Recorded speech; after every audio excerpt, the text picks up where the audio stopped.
Everyone. Thank you so much for joining us for our first regular session of 2025.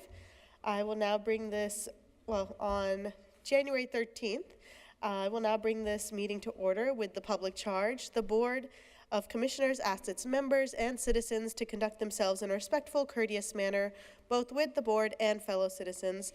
At any time, should any member of the board or any resident fail to observe this public charge, the chair will ask the offending person to leave the meeting until that individual regains personal control.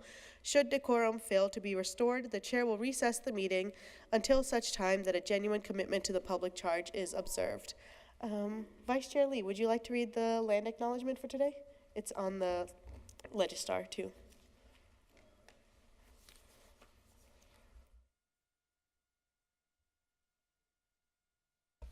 I sure will. I didn't know I was reading it. I like to alternate, give everyone a chance. Okay. All right. As we convene for the Durham County Commissioners meeting, it is crucial to recognize the painful truth of history. We stand on stolen ancestral lands of the Catawba, Eno, Okanishi, Shikori, and Tuscarora peoples whose deep connection to this land predates our arrival. We acknowledge with humility the unjust displacement and the violence that occurred, leading to the dispossession of indigenous peoples from their homelands. Their resilience in the face of such adversity is a testament to their strength and spirit. May we humbly honor the ancestors and elders of these nations, both past and present, by committing ourselves to fostering understanding, healing, and justice for all who inhabit its land. Let us walk forward together with open hearts, acknowledging the past and embracing a future guided by compassion, respect, and unity. Thank you, Vice Chair Dr. Lee. I will ask Commissioner Valentine, would you like to lead us in the Pledge of Allegiance?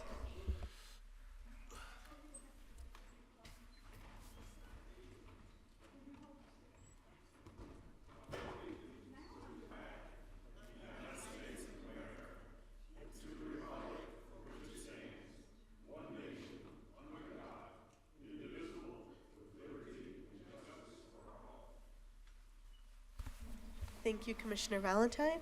I will now ask if there are any adjustments to the agenda. Seeing none, I will entertain a motion for approval of the agenda. So moved. Second. Okay. Moved by Vice Chair Dr. Lee, seconded by Commissioner Burton. All in favor say aye. Aye. Any opposed? Agenda is adopted. I'll now pass it to Clerk Wallace for announcements. Good evening, everyone. I will read the announcements published in tonight's agenda. DECO Thrives, a program that will give no strings attached payments to randomly selected low-income families in Durham, will be launching soon. Durham Children's Initiative is administering the county-funded Guaranteed Income Program, which will provide 125 randomly selected applicants with $750 per month for 12 months. An additional 125 families will be randomly selected to take a monthly survey for 12 months and will receive $100 for each monthly survey they complete. For more information about the application launch date, eligibility requirements, and to sign up for notifications about the program, you can visit dci-nc.org/DECO Thrives. Join the City of Durham Transportation Department and the Durham County Transportation Department in making biking, walking, and rolling safe and convenient all over Durham. The Durham Bike Plus Walk Plan Update Team will be at the Alvea Treatment Center, located at 711 Mason Road, from 6 to 7:30 p.m. on Thursday, January 16th.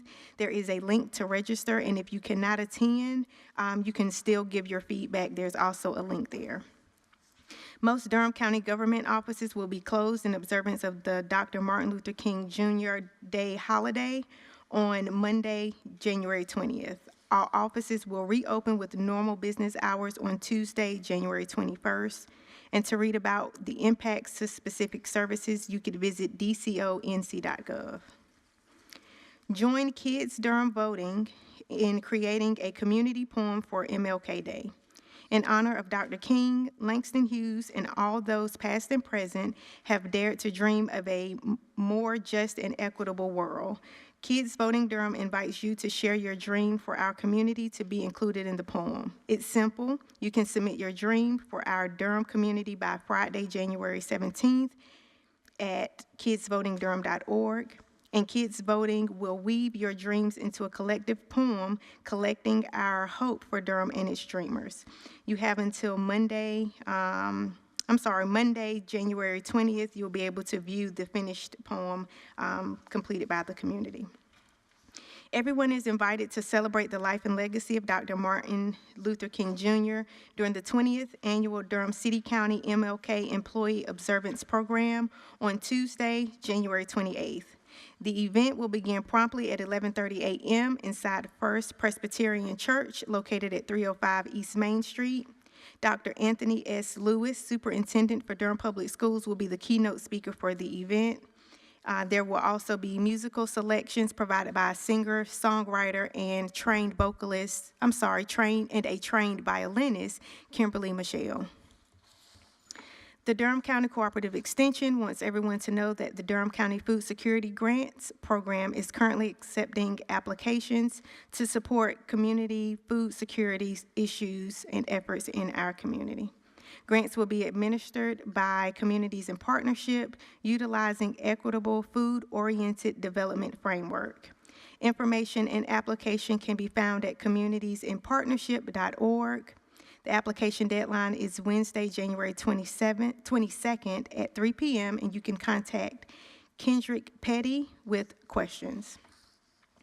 Join the Alzheimer's Association Eastern North Carolina chapter and Durham County Library for a year of informative programs designed to support and educate caregivers, helping to provide them with the tools they need to successfully provide compassionate care for individuals living with dementia and themselves. The first session, Healthy Living for Your Brain and Body, will be held on Friday, January 24th at noon, and you can register by visiting durhamcountylibrary.com. And lastly, the Durham City County Planning Department is updating the Unified Development Ordinance. The UDO sets the rules for how land is developed in Durham, and we want your input. We'll be hosting recurring office hours throughout the project. Drop in with your questions and feedback at the Durham County Main Library located at 300 North Roxborough Street on the first Thursdays from 3 till 6 p.m., third Thursdays from 10 a.m. to 1 p.m., now through August 2025. And you can also visit the website engagedurham.com for additional information. That concludes the announcements published in tonight's agenda.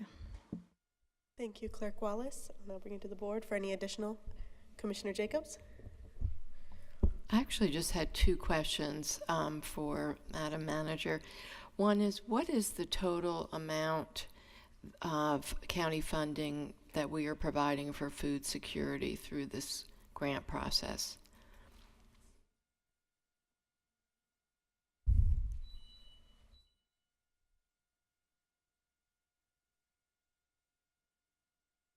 I looked on the application, but I didn't see that. I just was wondering. I will have to follow up with you with that response from Cooperative Extension. They have quite a few different grants that they are administering right now, and I'd hate to quote a number, and it's not the correct one. So we'll follow up and get that information. Okay, and then my second question was, it would be awesome if we could have a presentation on the Durham Thrives program, maybe at our next work session. I think we haven't had an update on that for a while, and that would also, I think, help to provide information to the community as well. That's our intent, to give an update either at the February or March. We're excited that we're at the launch stage, so we will come back to the board. Great, thank you so much. Okay, thank you, Commissioner Jacobs. Any other additional? Okay, the only addition I'll have is a reminder that the new RISE Assessment Center has opened on January 6th. This is the new facility that the county is funding in the youth home that's open to the community.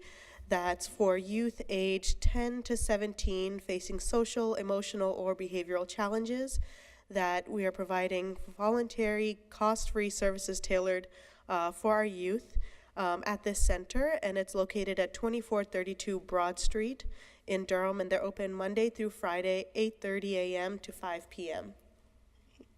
Okay, with that, I will now move us on to the ceremonial, our minutes for our regular session of December 9th.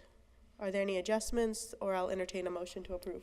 I have one adjustment, Chair Alam. On the minutes, it said that I read the resolution, but it was Vice Chair Lee. We will make that adjustment.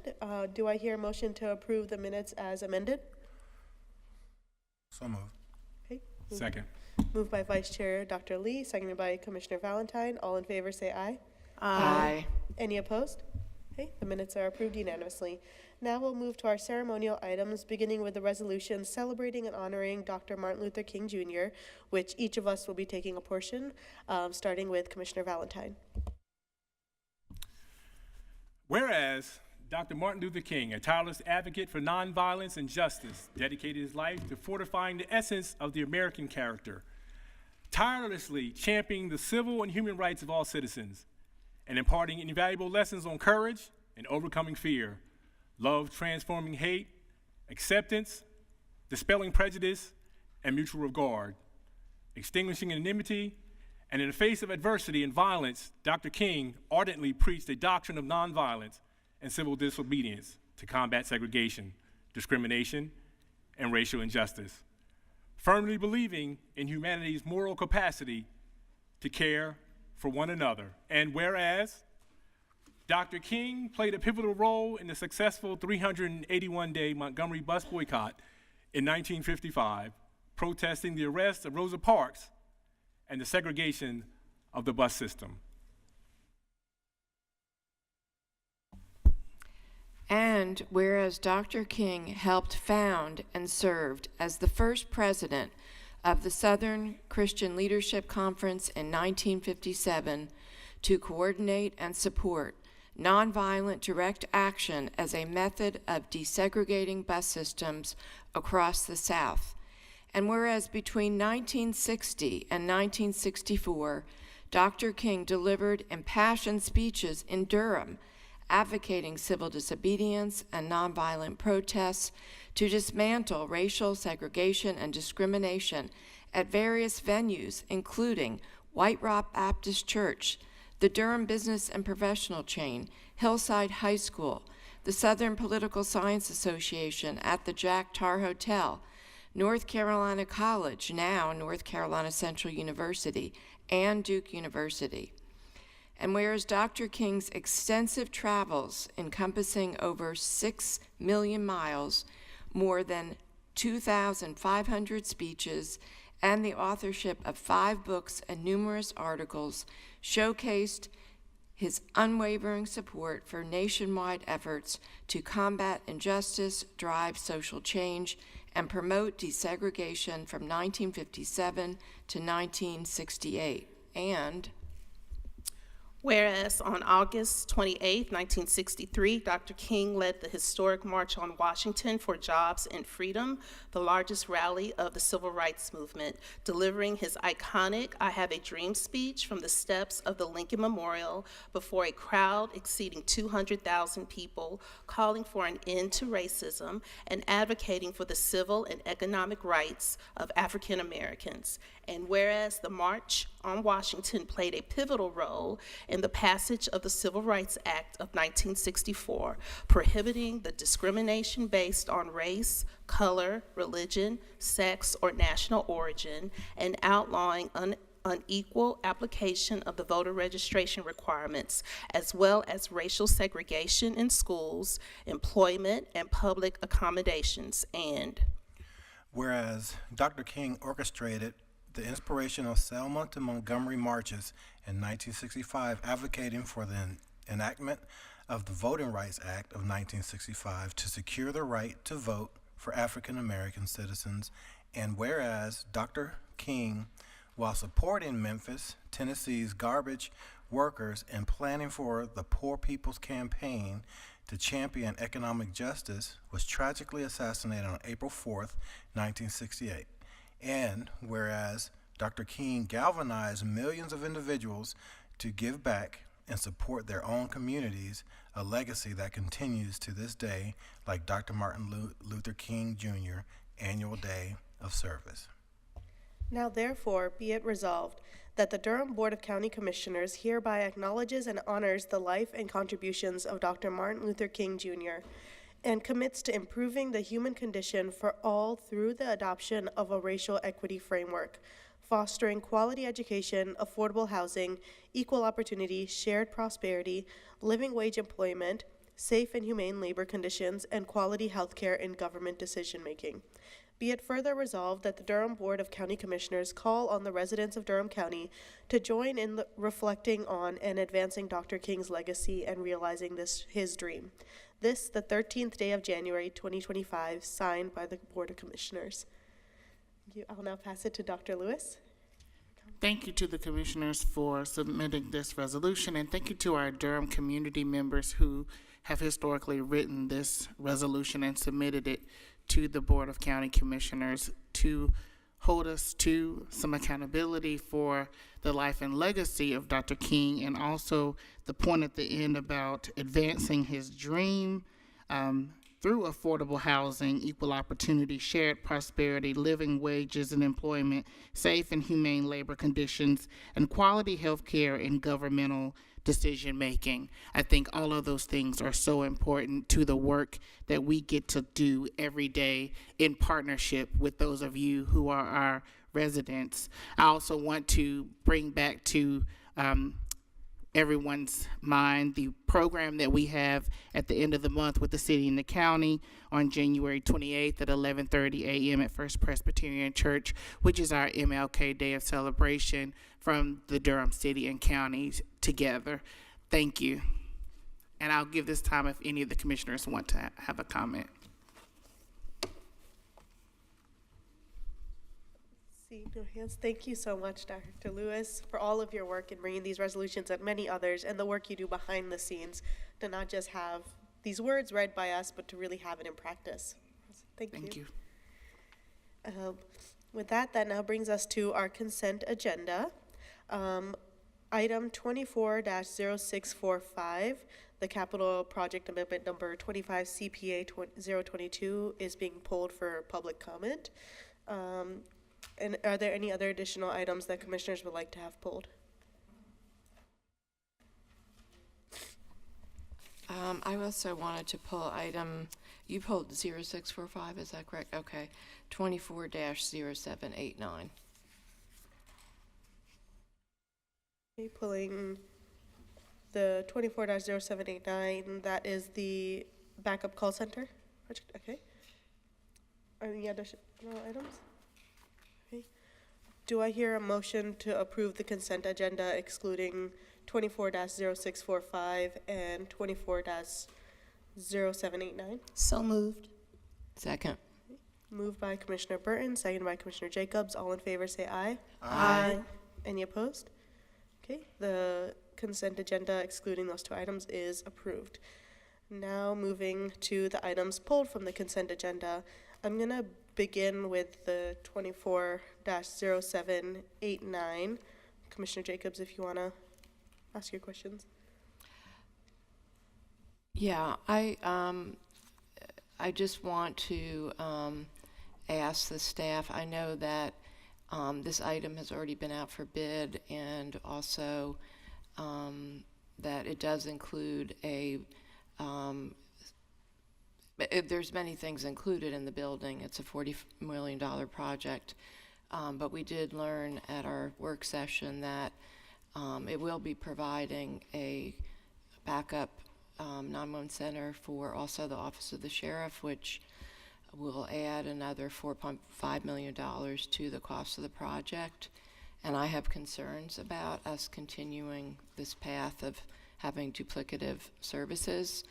Is there any way at this point, I know there's a timeline, but how could that possibly even be addressed at this point, trying to move forward and redesigning this to not have duplicative backup centers? Is that an option? We can definitely revisit the backup call center, and I'm pretty sure, I'm looking at our engineer our architect Perry to weigh in on that. I know those were some of the conversations we had at the work session. There are lots of steps before we get to a final product. Okay.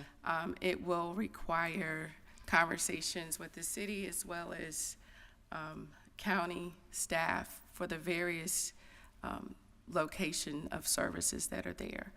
So we can come back to the board with the recommended approach for that and it not present a problem. And Perry, can you? Yeah, I mean, I know this is for pre-construction, Right. so I just didn't know exactly how much are we held to, how that sets us on a certain trajectory, and is there any flexibility with that as we move forward? Yeah, good afternoon, Commissioners. Perry Manns, Deputy Director, County Engineering. We are actually in the early stages of design on this project. We've had some preliminary discussions with the Sheriff's Office as well as the PD to talk about, the backup 911 call centers. And to ditto what the manager said, we do have some time to look at the operations and the way we deliver services. So we can certainly follow up at a later date on and continue discussions around how we can sort of streamline things there. And this is very similar to other projects that we've done. We may start on a path and shift as the programming happens. We feel comfortable that this will still allow the board to move forward in a comfortable position. During the design phases, will they produce then the multiple options of if it was a designed facility with the backup center and without? Or because if they design it solely with the backup center, and then if the commissioners decide to take a different route, then would they have to go back and redesign and pay more additional funding? We are not at the point where we have to redesign anything. Okay. Again, we're just sort of kicking this process off. So we will continue to have discussions with PD and the Sheriff's Office to see how we can be more efficient with those services, and we'll certainly come back to you at a later date. Thank you. Thank Commissioner Burton? Yeah, I had a question about, because I know this issue with 911, the call center, and us having, with the city and the county, et cetera. Are there any other counties in North Carolina where the 911 call centers are combined and, are they working well together to use as a model? I think I would like to know just a little bit more about that. There are some combined 911 centers, and one of the things that we'd like to do is to come back so we can give you a more comprehensive overview of why we are established this way compared to other jurisdictions and options for going forward. Because our desire is yours to make sure we have the most efficient approach that works for our community. Commissioner Jacobs? Yes, well, thank you. I appreciate knowing that there is flexibility on this issue, and because otherwise I wouldn't be able to support it. So I'm glad to hear that. And just to mention some of the counties that do have combined 911 centers, Watauga, Perquimans, Richmond County, Hyde, Dare, and Terrell actually all have theirs together. Craven, Cumberland, Onslow, Wayne, those are just some of the counties that have combined centers. Thank you, Commissioner Jacobs, and just learn a little bit more how well they work together, what are the pros and cons, why we're making the decision to have separate ones. So just having more information. So thank you. Commissioner Valentine? So yes, it's my understanding that this project is about establishing an emergency operations center for the county, and to the extent that the sheriff's office needs a backup, he'll be utilizing this facility for that purpose. And so I was not aware that there was an issue around an additional $4.5 million related to this project dating back to our work session. But it did come to my attention today. I intend on supporting this project, and I just wanted to go on record saying that dating back to our work session, I don't believe anyone raised any concerns about the additional $4.5 million. Commissioner Yeah. Vice Chair Lee? I just wanted to make sure that when we consider projects like this, we're not really thinking in a transactional manner, like for like right now. If we're going to consider a redesign and, you know, maybe not have, well, it's not redesign, kind of moving forward with the design without the backup 911 center. There could be a point in time in the future where we decide we do need a backup 911 center, and it would have been a part of this project. And for those who understand the future cost of money, it gets far more expensive later down the road, the longer you wait. So I want to make sure as we move forward, we consider not just solving an immediate issue, like right now, to saving some of the money to stop the backup center. Let's think about what could happen down the road as Durham grows and what we may need in the future, instead of having to go back and rework something and pay more for it. We're talking about $4.5 million. That's a lot of money to me. But, you know, construction's about to go sky high with stuff happening in Los Angeles. Sky high. I mean, construction crews are going to be moving out there for years to rebuild. Construction is going to be extremely high 2, 3, 4 years from now.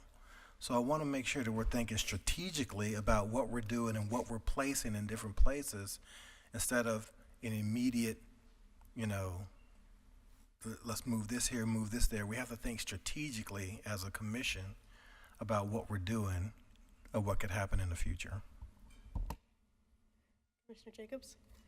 Yes, I just want to clarify. My concern is not about having a backup center. We absolutely have to have that.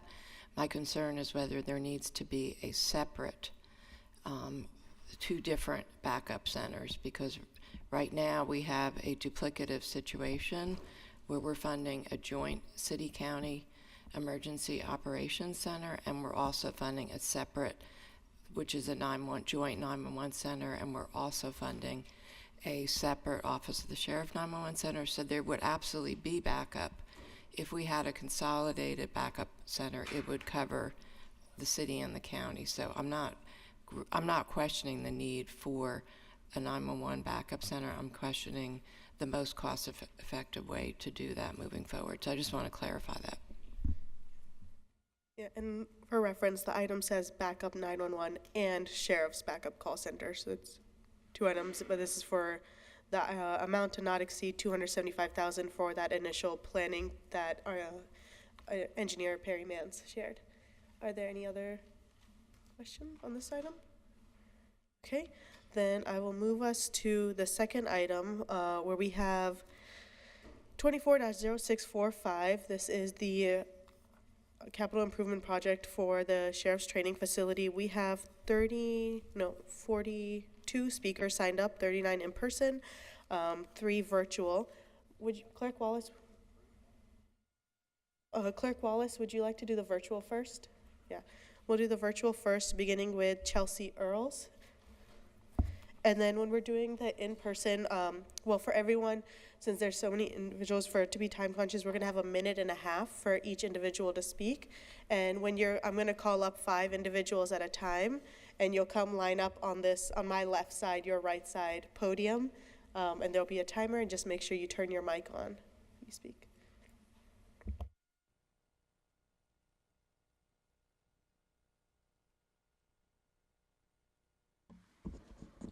Hi, Chelsea. If you're able to hear us, you can begin speaking. Thank you. Can you hear me? Yes, ma'am. Yes. My name's Chelsea Earls. I'm a single parent of a DPS teenager. I'm a child care provider. My family, we have disabilities and neurodivergences and healthcare needs that we depend on expanded Medicaid for as long as it continues to exist. We are daily impacted by Durham Public Schools underfunding in general and understaffing when it comes to special education and counseling. Sorry about that. Specifically, there are 300 students per counselor at her school, and you may know counselors deal with college admission stuff and schedules and counseling, and also every student who has a 504 plan, which is for students with disabilities who are not granted an IEP by the district. Much of that is because of funding. And so my daughter doesn't have an IEP because of this funding. There are just so many things. My neighbors facing becoming unhoused, friends have food insecurity. We're, GoFundMe after GoFundMe trying to take care of each other. And I want the county to prioritize our needs to join in on the, taking care of each other in this financial crisis that's only going to get worse. Please join us and prioritize that over policing, because we need to prevent poverty and desperation and Thank you, Chelsea. give the students a future they can look forward to. Thank you. Thank you, Chelsea. Now we'll have Nandi Smith. You have 1.5 minutes. Can you hear me? Yes.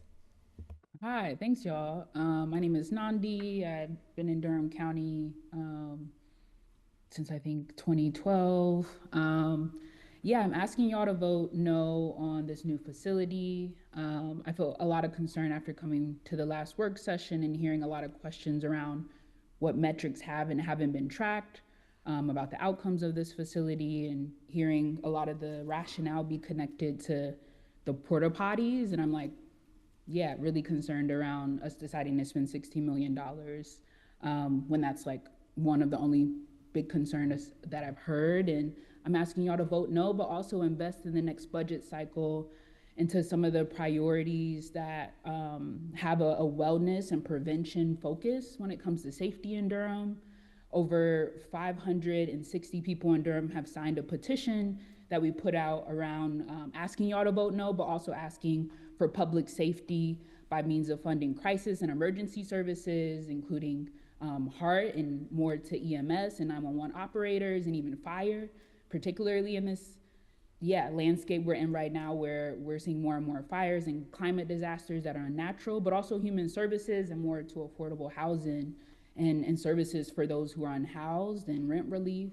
And so I want to uplift just some of the things that we want y'all to make a commitment in the next budget cycle, but to also vote no, so we have less money that is coming out of our budget to repay back the $16 million facility. I hope y'all can really hear the many other people that will ask that of y'all today, and also look in your emails for the list of people who have asked for a range of things beyond what I've been able to speak about today. I believe in y'all. I hope y'all can invest more into the future generations of folks in Durham County. Thank you. Now we'll have Elizabeth Johnson.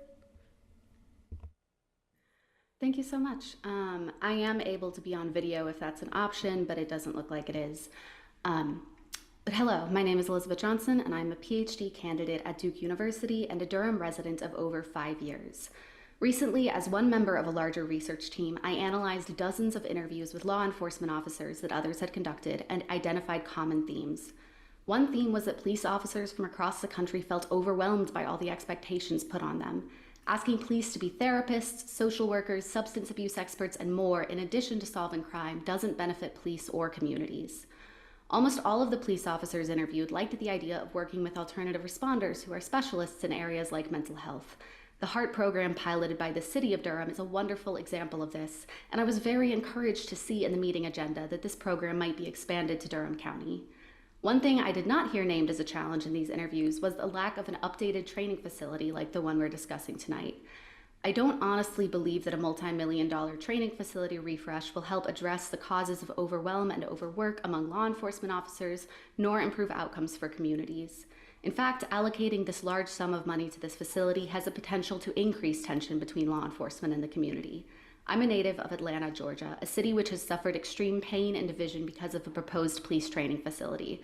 This controversy has resulted in the death of one activist and trumped up charges of racketeering and domestic terrorism for others.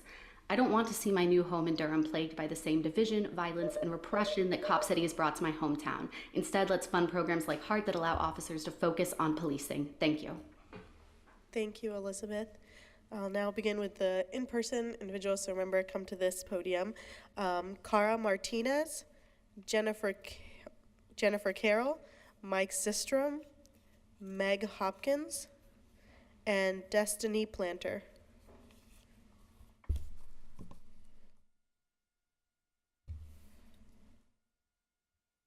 Hi, my name is Cara Martinez. My husband David and I are here in support of the request from People's Alliance to expand HEART and consolidate 911 services. This particular issue is personal to our family, and I was hoping our story might help in some way. For background, we have a blended family of 4 kids between us, and we live in Durham County. 2 of our kids go back and forth between our house and their mother's home in the city of Durham, who live not far from 9th Street. Our youngest is 14 and lives with mental health challenges. She is easily overwhelmed, and occasionally it bubbles over into emotional meltdowns. At the suggestion of a therapist, we were instructed to reach out to the new HEART program the next time she threatened violence towards herself or others. Inevitably, an emotional meltdown occurred, and my husband called 911 and asked for assistance through HEART.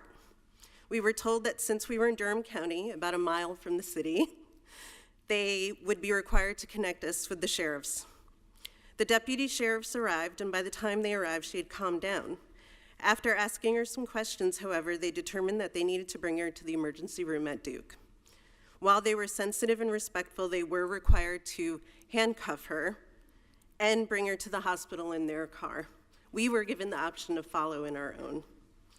A few hours later, she was released after it was deemed safe by a social worker for her to return home, and later we were hit with a $500 charge. A few months later, there was an incident at her mother's house in the city, and this time her mother was connected to HEART immediately when she called 911. And then the counselor she connected with managed to talk her kid down in less than 20 minutes. Thank you, Cara. And checked in a couple of hours later, and our kid was able to return to dinner and to have a completely normal life again.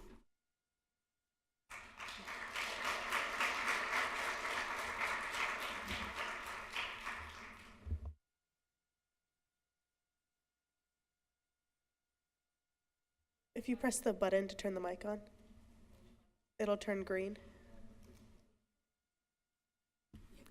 Thank you.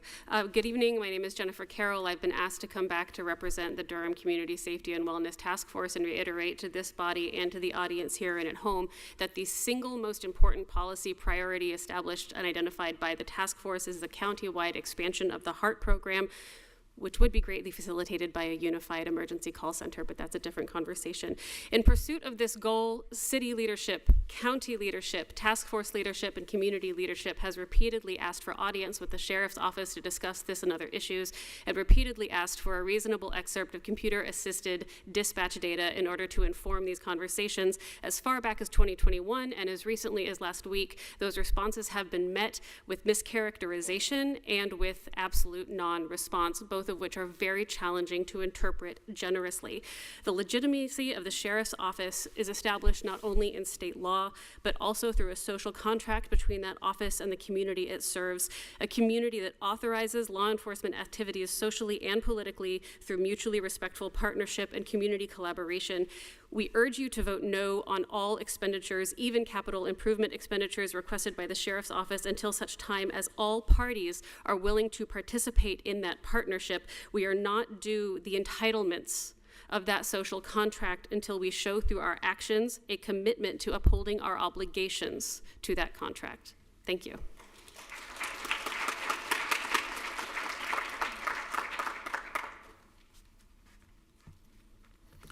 Hello again. We got to stop meeting like this. My name is Mike Sistrom. I'm a Durham resident, former task force member along with Jennifer, coordinator of the Durham County Jail Ministry, and current member of the Stepping Up Initiative and its Access to Chair Subcommittee, the local Reentry Council, and the Criminal Justice Advisory Committee. I briefly spoke last Monday and emailed each of you a follow-up novella last Friday. As I said and wrote last week, and others have said, the context of considering the training facility request gives the county commissioners unique leverage, as your budgetary authority always has, to exercise more community oversight over the sheriff's office and to push it for more concrete engagement on key community issues such as the jail, much as occurred with Hart expansion last week.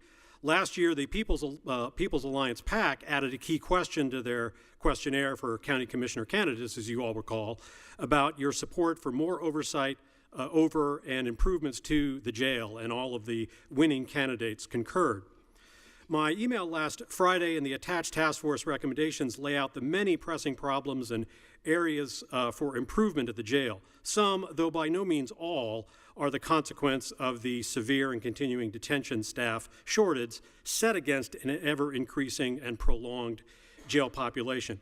Chair Alam has been working to set up a meeting with the sheriff, jail command staff, commissioners, and a couple of community members to work on those solutions, not just the staff-related ones. Sheriff Burkhead has offered initial willingness to meet, but not a concrete commitment, and as I said, I would argue this occasion gives you the opportunity to use that as a precondition, if not a codicil, to improving that training facility request. Thank you, Mike.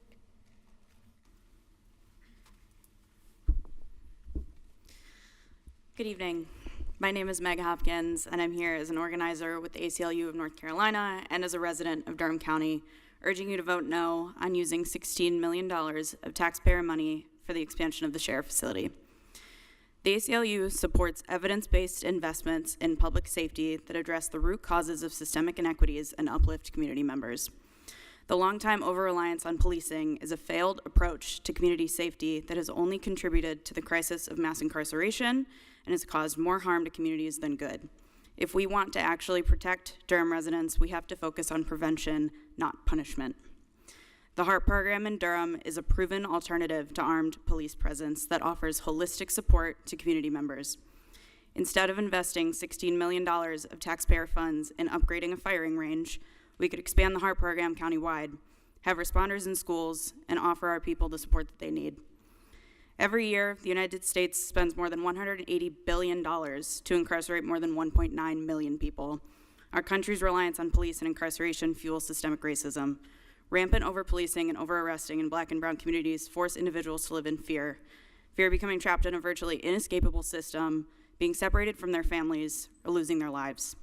In a time when the incoming presidential administration has been vocal about its desire to use local law enforcement as an instrument to harm and terrorize immigrant communities, we urge our leaders to commit to keeping our residents safe, not investing further in the very institution that is used to inflict harm. I respectfully urge the board to vote no on this proposal and instead listen to calls from the community for more investment in mental health care, our schools, affordable housing, and clean and safe environments. Thank you.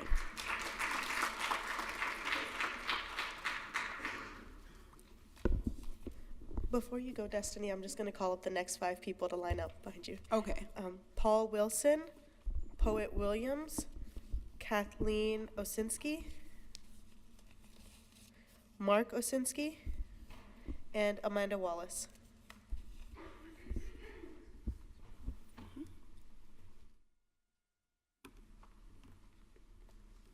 Safety is a policy choice, one that takes commitment and intentionality.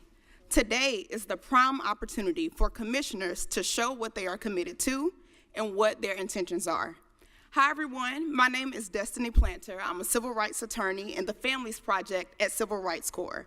It's a nonprofit legal organization that challenges injustice in the United States legal system. We do it well, and we do it all around the country.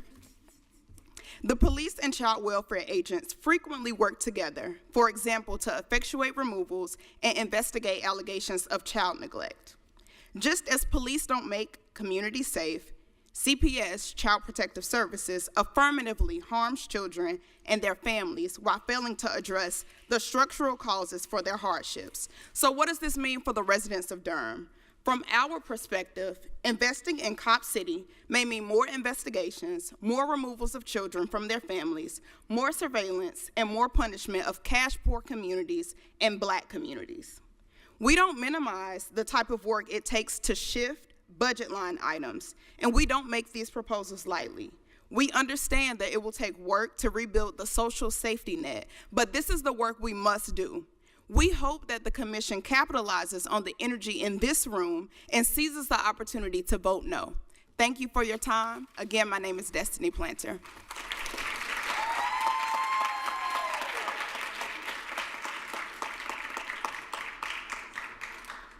Hi, my name is Paul Wilson. I'm a resident of Carolina Arbors and been in Durham for 7 years. I'm here to support the Sheriff Training Facility. I saw the reports, I've seen the pictures of how dilapidated the facility is, and I find that that kind of a training facility would be exactly the kind of thing that would create the staff turnover and an unprofessional lack of a professional development program for our sheriff staff. I think it's difficult to look at the problems that we have in the city and the county and blame the police or the sheriff for not being trained properly when the training facility we have is so out of date and inadequate. So please support this initiative. It's important for our community safety. Thank you. Please be respectful of everyone. Everyone, please be respectful. Thank you. Hey, peace, love, and light to all the family out there. They got a lot of it covered, so I get to get in my bag a little bit. My name is Poet Williams, born and raised here in Durham, North Carolina. So I've been here over the course of 3 decades and more. It's interesting that y'all honored Dr. King tonight, because I'm certainly here to truly represent for the ancestors. I got to use my time to speak to you real quick, Mike. I haven't been in this position in a while, but what inspires me and catalyzes me to do things like this is thinking about 7 generations down the line, and not only what they'll be able to say when they look back on me and be able to say my name, but how it'll affect them 7 generations down the line, right? I'm here to remind you that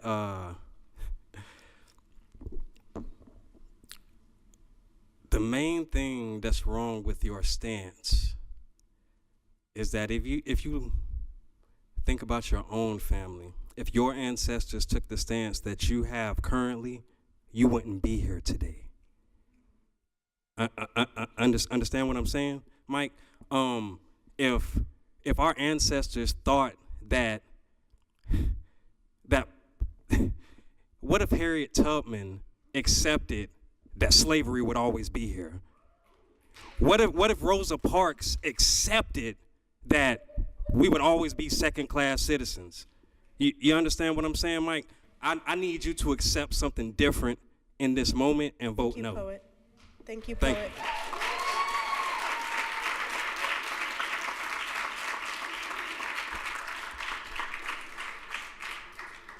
Hi, my name is Kathleen Osinski, and I am in favor of supporting the Sheriff's Department in this county.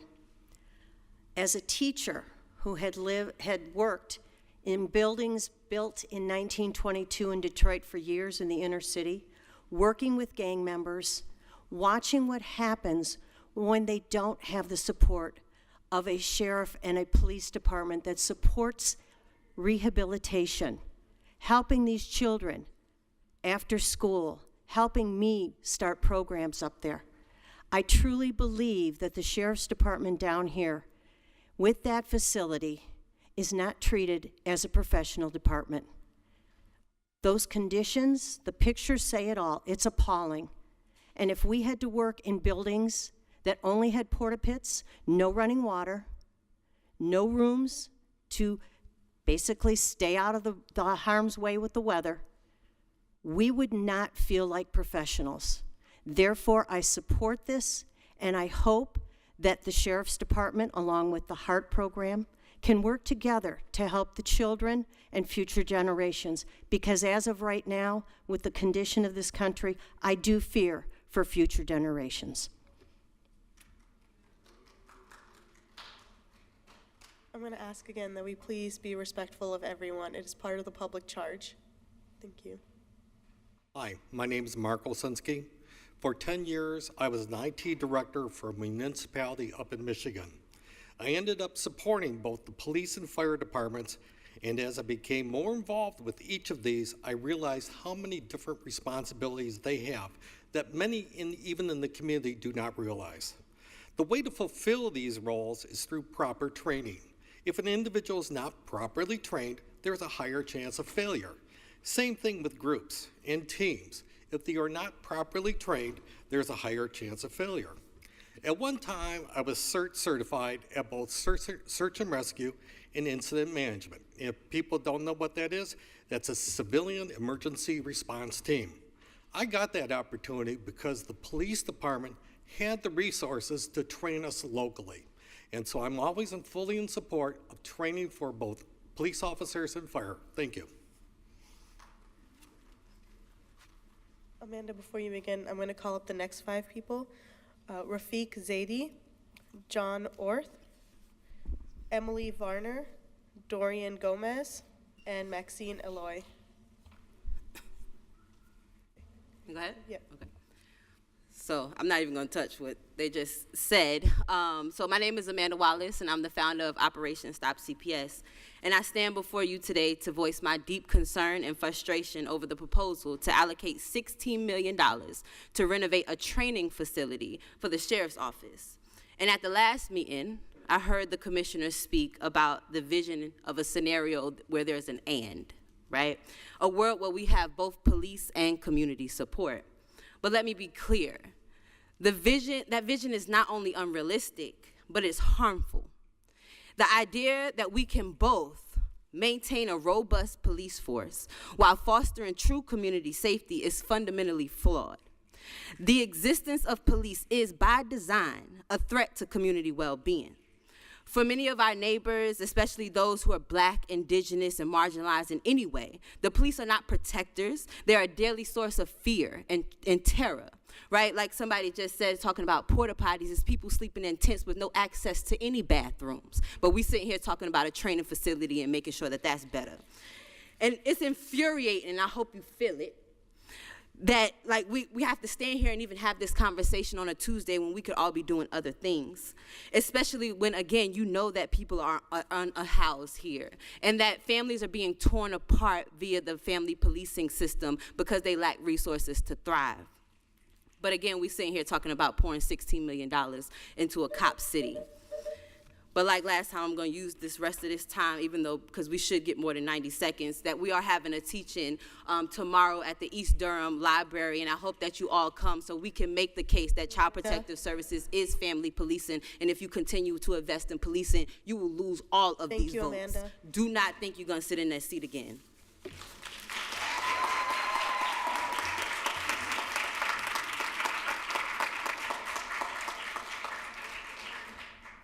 Good evening, Commissioners.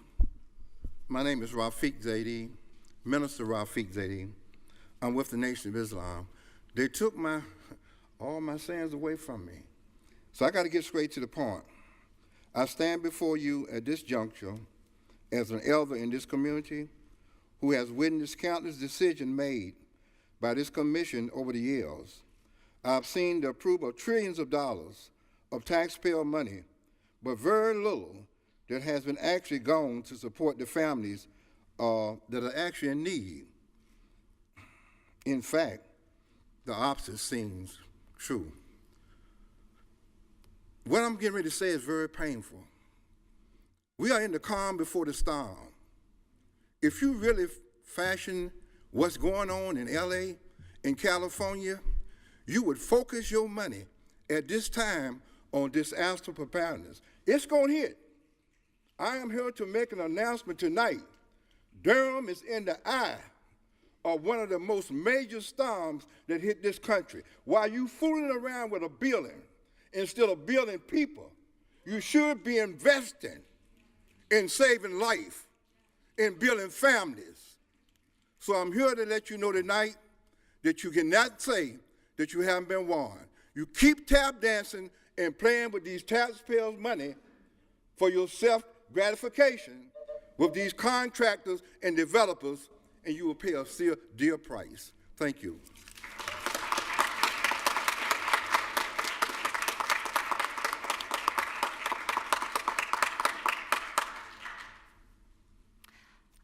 My name is Emily Varner. I live in Durham, and I'm asking y'all to vote no to spending $16 million on a sheriff's training facility. I don't know about y'all, but that sounds like a lot of money. I would love to see y'all continue to not spend any more money on the sheriff's department, because as many people that have come tonight have said, the police do not keep us safe. Please invest more in heart. Please invest more in public transportation. I love that we have free buses. I would love for the buses to continue to be free. It's one of the only places that is free where folks that are houseless can go during the day. So thank you. Please vote no.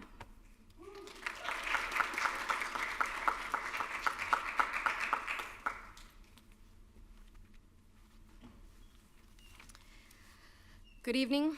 My name is Dorian Gomez, and I am currently a DACA recipient, and I've been a Durham resident for the past 19 years. Since I migrated to the States, I've seen this city grow, develop, and evolve, flourish in many ways, and fail its people in others. Regardless, community has always showed up to protect and care for one another. I went to public school here, I own a home here, I pay my taxes here, and this is supposed to be my home for many years to come. With DACA under attack, many of my peers and their families, including mine, fear that what may come with this upcoming administration that continues to target marginalized communities, and not just my own. On a state level, with the recent approval of HB 10, I am afraid of what will happen to my immigrant and undocumented loved ones that have contributed in building and feeding this city that I know and love, considering that police officers will be asked to cooperate with ICE. As someone that has never felt safe around police officers, it is disturbing to know that the probability of this $18 million budget to a sheriff training facility getting built is very high. So I come here today to implore this council to vote against the approval of this budget as a whole, and consider any new debt towards our public school system, like paying our bus drivers, our educators a livable wage, expanding programs such as HEART, or in actual affordable housing. As a taxpayer, I would much rather go into debt by funding anything other than more policing or harassment of our communities. I would love to see generations to come have the resources that they need in order to thrive. Thank you, Dorian. And if those needs aren't met at this moment, then maybe that.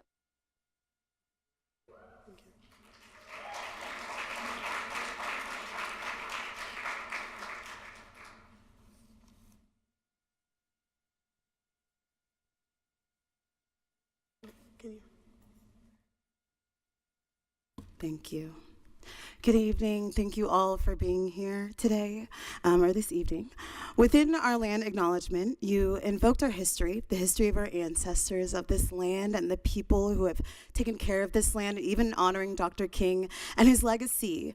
And on the other hand, we have the history of policing, a history that began as bounty hunters to capture runaway enslaved people, has continued to be used as a weapon of the state with no constitutional obligation to protect our citizens via Warren versus District of Columbia.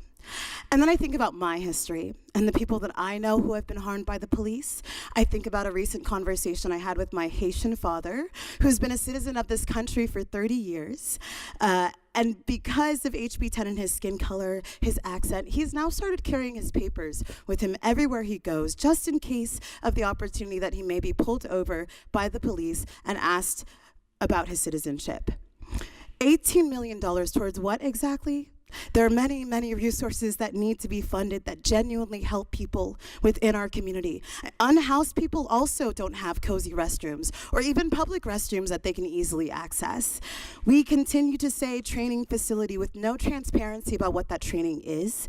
However, they are very clear about the specifications of 4 new 180-degree firing range.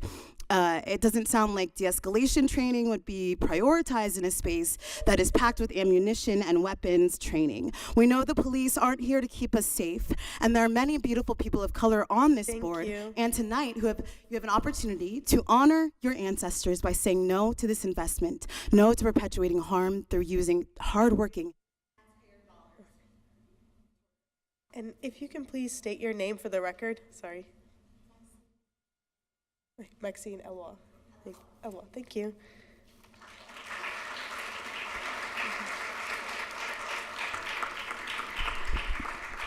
Thank you. My name is John Orth. I'm a resident of the Carolina Harbors in southeast Durham. And I'd like to call your attention to what's going on in our neighborhood. Southeast Durham is growing very rapidly, has put over 5,000 single-family homes in the last 10 years. There's a growing tax base, and yet we are being ignored for security support. At the same time this growth has been going on, the city police force has decreased and the lack of protection has followed it. In the meantime, the sheriff's department is picking up the difference with the 9/11 calls and answering the responsibility to provide security for all these developments in southeast Durham. We'd like to profess our support for building this training facility so that we can encourage more professional deputies to join our force and provide the services that we need all over the county, but particularly in our neighborhood, which is declining in protection but growing in size and tax base. Definitely support the construction of this new facility for training. Makes the size and nature of our current facility a disgrace. I really wish that you would promote and provide the security that we need. Thank you. Thank you. I'm going to ask again, folks, to be respectful. It is at the discretion of the chair to recess the meeting if we cannot follow that, please.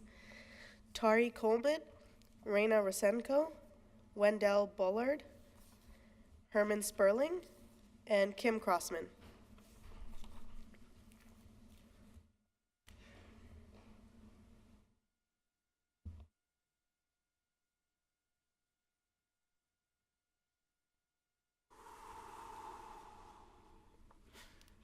Good evening, y'all. My name is Tari Coleman. I'm a resident of Durham, and I'm urging you to vote no, like many of us here.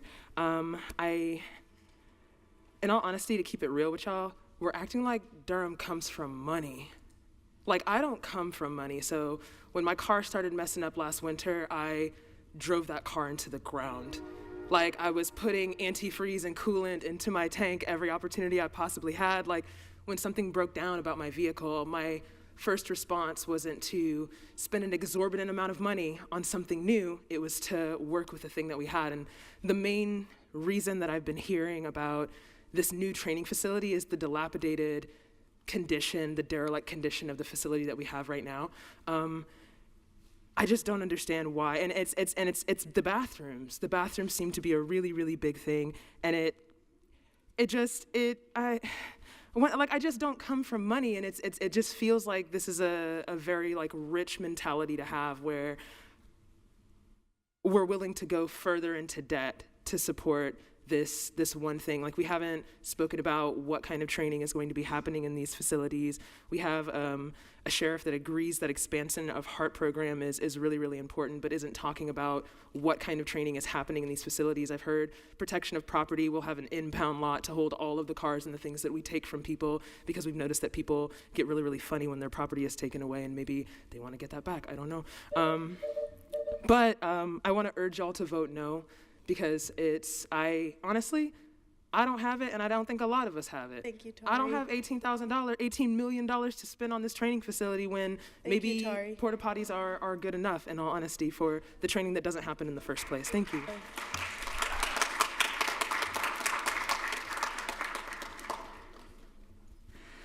Good evening. My name is Raina Rosenko. I've spoken at earlier sessions, so my opposition to this facility and my reasons for it have been recorded. Today I'm going to comment on my experience. As a concerned citizen, I have reviewed all public documents available on this project and attended public meetings. We do not have access to reports from the sheriff, so what we can see is limited. My position, which is fundamentally opposed to any investment in a modernization of the firing range, may not be shared by all. However, I feel that my concerns and the concerns of many with me have been treated as inconsequential and swept under the rug. I brought up in the work session last week that in the 2021 Facilities Master's Plan on page 32, there's 20,000 square feet of training space earmarked for use by the sheriff in a separate $96 million project called the Public Safety and Service Center. In the CIP online dashboard, the same project is described as, quote, reflecting the current BOCC maximum amount of funding support in an effort to facilitate the training recruitment needs of the sheriff's office. It includes a shared multipurpose classroom, fitness room, and locker rooms, end quote. In response to my concerns for these long-term investments in two projects that expand infrastructure for the sheriff's office, presenters from the sheriff's office stated that the firing range was the only training facility in the CIP plans, which conflicts with the information I found. I did not see commissioners address these inconsistencies. Is $96 million not going to be spent on additional training and storage space in the future? If not, what will it be going to, and why have the public documents not been updated since 2021 so that the public can be better informed? I'm here trying to desperately understand what my county is planning to do, and I am hitting walls. Appreciate it. Thank you. Raina, thank you.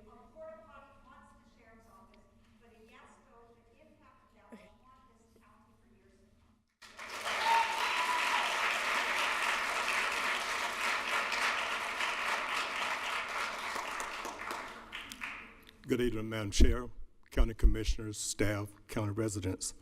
I'm Wendell Bullitt. I am a Durham native, and I speak here tonight as a member of the Friends of Durham who clearly state that we support wholeheartedly the sheriff and have confidence in his decision on the expenditures necessary to further the mission of providing safety.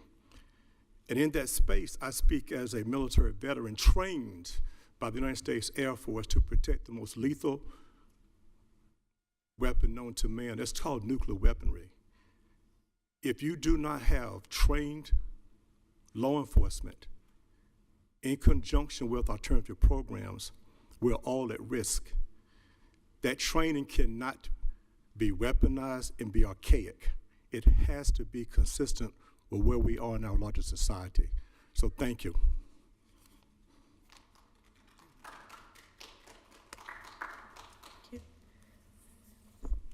Hello, Commissioners. Thank you so much for this opportunity. My name is Herman Sperling. I'm the founder of the Leesville Road Coalition, representing about 5,000 voters in Durham. A couple of things I wanted to address. First is I've heard the training facility being referenced as a modernization project. Most facilities, government facilities I'm in, have a men's and women's bathroom, not just a porta potty. And those bathrooms are generally heated, not out in these cold weather by themselves. And if you're training, we have drinks of water and whatnot that are available, but our deputies don't. And so this is not modernization. This is a minimal threshold for making a more effective, safe neighborhood. Now, I want to bring a couple of anecdotes to it. As many of you know, I run town halls for candidates.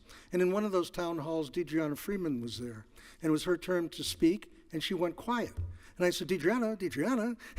and Deidreana said, oh, I'm sorry. There was a gunshot outside my house. And it didn't bother me. And it bothered me that I had grown so accustomed to it that I reflected on it. My 5-year-old granddaughter was accosted, verbally accosted, coming out of a school by 30 masked demonstrators, and it took the Durham police half an hour to get there. We've talked about combining 9/11 resources, but I think if you speak to the director, Randy Beeman, you'll find out that money isn't the issue. They can't recruit people because it's classified as an administrative. It's too low a level. Thank you, Herman. Thank you. I support it. Kim, before you go, I'm going to call out the next 5.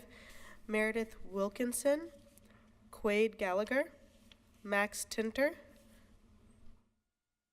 Floyd McKissick.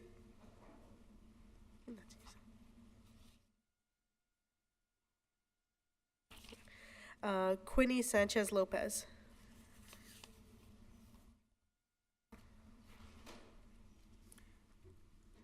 Good evening, and thank you for the opportunity for all these people to speak their minds. My name is Kim Crossman. I've been a North Carolina resident for 35 years, the last 6 of those in Durham. I attended last week's work session. I did not speak because I didn't think I fully understood the issue. But I did want to listen to all the objections and hear the sheriff's presentation about what exactly he was planning to do. I was particularly impressed with Commissioner Lee's comments and his research into the program, and understanding that this project is not the same as Atlanta's Cop City, but it's a basic training facility. I also heard Commissioner Valentine and Commissioner Burton talking about the fact that HART and this project are not mutually exclusive. As a matter of fact, the HART program could actually be cross-trained with the sheriff at this facility. I think that's an excellent opportunity. The bottom line is the sheriff's department is not going away. So don't we want the best trained officers possible? The best way to avoid unfortunate interactions with law enforcement and residents is by having well-trained officers. And don't we want that training to be done the most efficient and cost-effective way possible? I believe the answer to both of those is yes. Therefore, I urge the commissioners to vote for this project. Thank you.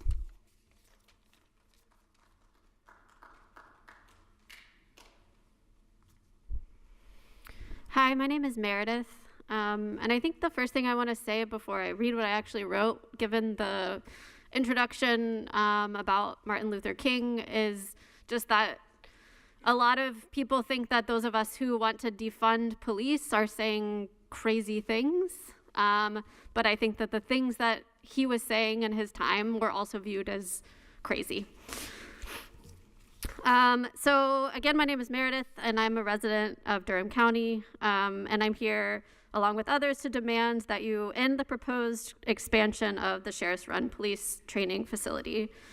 If this is approved, the bond being used will likely be paid back by resident tax dollars, and I do not want my tax dollars going to this project or any project that expands the presence of police or police surveillance in our communities.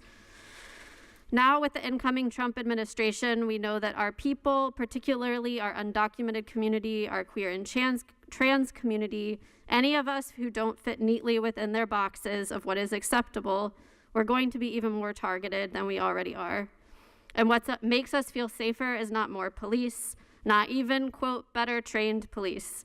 What makes us feel safer are things like housing we can actually afford, access to healthcare and mental health care that helps us take care of ourselves and each other, and so many other creative alternatives. What makes us safe is when our elected officials allow the space for us to express ourselves and thrive.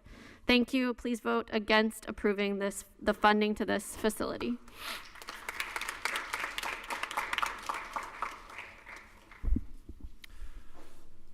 Good evening. My name is Quade Gallagher, and I'm a resident of Durham, and I'm here to demand that you reject the construction of this new sheriff's facility.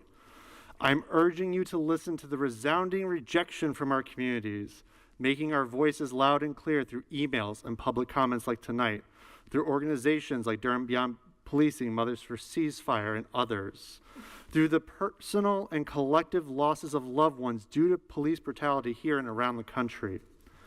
The Supreme Court decided in 2005 in Castle Rock versus Gonzalez that police have no legal obligation to protect the public.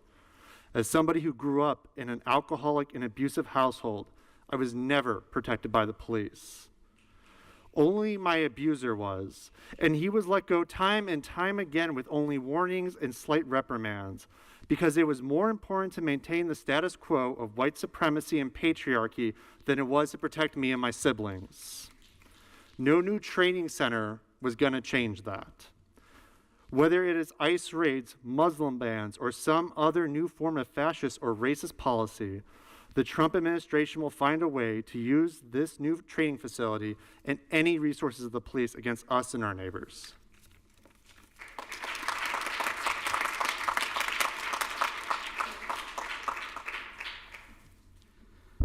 Good evening. My name is Max Tinter, and I am asking you to vote no. At the work session last week, there was some talk about whether or not we would ever see an end to policing in our lifetime or anytime soon. And it is an ambitious project, but it is not an impossible one. And every new dollar invested in policing makes it harder to disentangle. Every choice to invest further in violence and policing moves our desired future further back.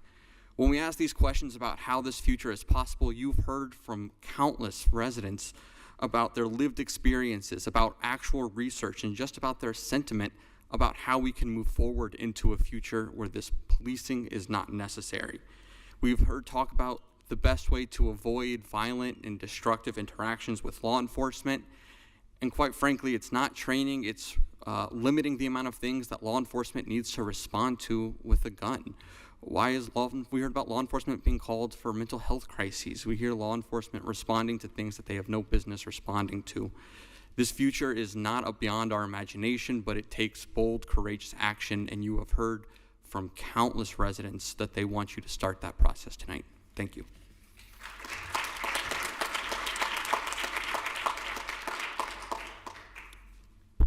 Hi, I'm Quinny Sanchez Lopez. I'm an immigrant, an indigenous person, a woman, someone who grew up in poverty, someone who watched my mom almost die twice because of mental health. And so I've spent a lot of my life imagining something else than my current reality at that time. I imagined what it would be like to have a safe home, and now I'm a homeowner, and I live by myself with my cat. I've imagined what it would be like to go to college, and now I have a master's degree, and I'm always considering getting a PhD. And so I'm always imagining, and right now I'm imagining, what would it be like to have a more peaceful community, a community where moms are safe from harm, where children grow up with all of their parents, where elders are cared for, where Black and brown men are treated with dignity and respect from birth to death. And so in this framework of imagining, I'm wondering, what if we believed that people can change? What if we loved and protected each other? What if we strengthened and deepened collaboration? What if we sustained a loving community by practicing compassion? What if we what if we remembered that we belong to each other? What if we fostered new ways of living, being, and thinking to face the challenges of our time? What if we invested in protecting community over punishing community? Call me crazy, delusional, young for believing that this future can exist, but don't say that this is only possible if we continue to fund law enforcement to punish people impacted by systemic injustice. Thank you, Quinny. Instead of funding social factors that allow them to be healthy and safe and to thrive, like mental health, Thank you, housing, and Quinny. education, which are supported through.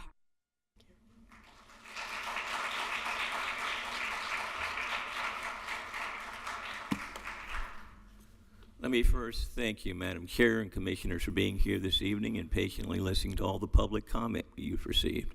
You have a difficult and challenging decisions to make. I've stood in your shoes on occasions in the past, so I know what you're wrestling with. Secondly, I want to say that when it comes to the HEART program, I think it's an excellent program.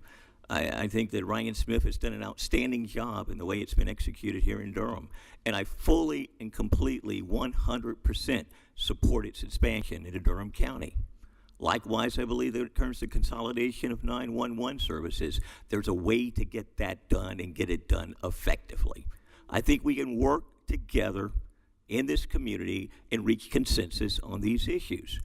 But likewise, we need to understand that when it comes to law enforcement, we need excellent officers We need them deployed in ways where they get outstanding training, so they understand de-escalation strategies, so they understand the best practices when it comes to emergencies, but also understand how to work in a crisis. The training center that's been proposed is something that we need. It's something that's absolutely necessary. It's a false narrative to say we can't have all of these things. We can have 911 consolidated. We can have HART expansion, and we can have excellent trained law enforcement officers that come out of that facility. I happen to be one of those persons that years ago was involved in a violent crime, a victim of that violent crime, and ended up being shot. As a result of being shot, I virtually lost my life and lost use of my left arm to this day. But if it hadn't been for good trained officers that could intervene and provide first aid, that could provide information to other law enforcement officers, that could result in the apprehension of those people who committed that crime against me within 45 minutes, it would have been at risk. So I say to you, I hope that you'll make good decisions. I trust that you will. And I say to each and every one of you, let's work to resolve these issues. Thank you. Yes. And for the record, that was Mr. Floyd McKissick, Jr. The next 5 people: Stephen Esslinger, Christopher Ethan Duran, Virginia Wertman, Ed Steiner, and Elizabeth Armand.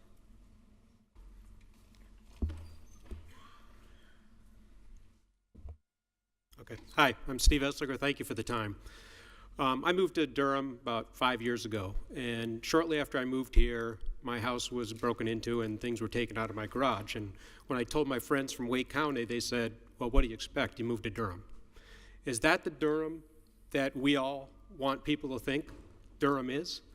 No, we need properly trained officers.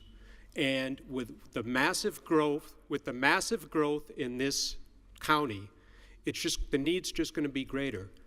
Can you, any of the commissioners, look and say there's a future without the sheriff's office and without trained officers? Can you look at that training facility, which my understanding hasn't evolved in over 40 years, and say, this is what we want Durham to be? I think the common sense says if you look at that facility, it hasn't evolved, and we need trained sheriffs to support the growth in this county. Thank you.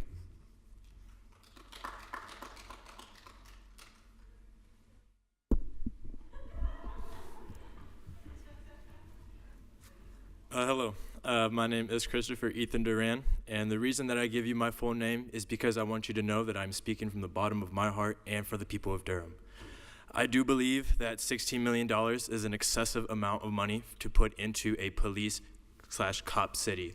As a person who works in mental health and for the educational system, I have seen people who do not have access to clean water. I have seen people who do not have access to food. I have seen people who, just as today, as I was working at the school, did not have a ride home due to the bus shortage. Understand that there are many different parts of this community that do need help, and I do believe that the police are not one of them. I think they receive enough funding as it is, and I do believe that we as a community are more powerful than what the police can be. Thank you.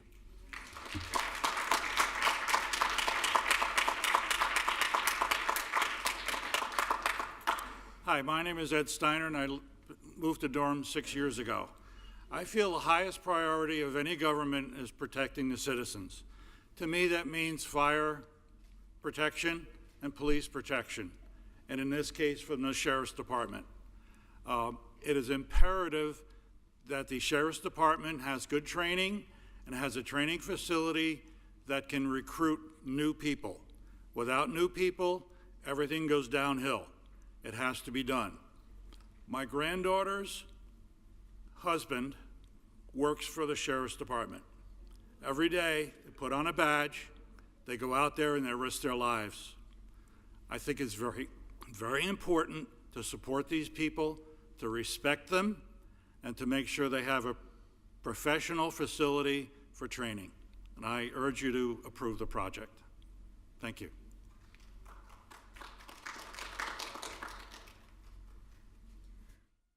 Good evening. My name is Virginia. I was born here. I lived here 26 years and I'm a current resident. I'm here to speak against the $18 million now bond for the Sheriff's Training Facility. While I have a laundry list of concerns, today I'll be addressing 4 problems which reflect the total lack of transparency in this proposal. It should cause you all great concern.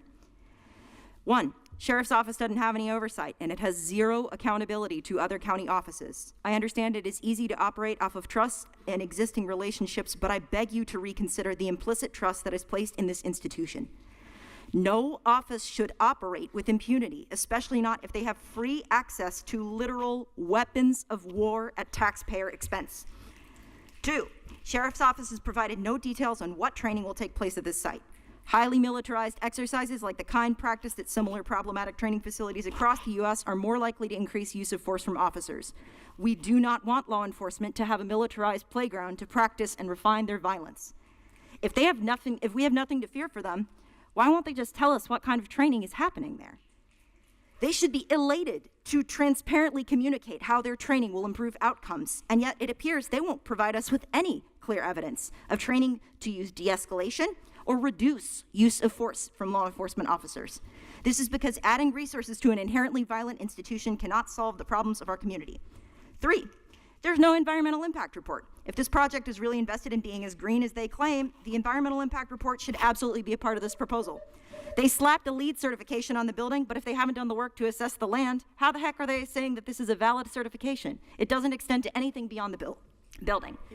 HB 10 will absolutely impact our citizens and should not be used to criminalize them. I urge you all to vote no. You know this is the right decision for our communities.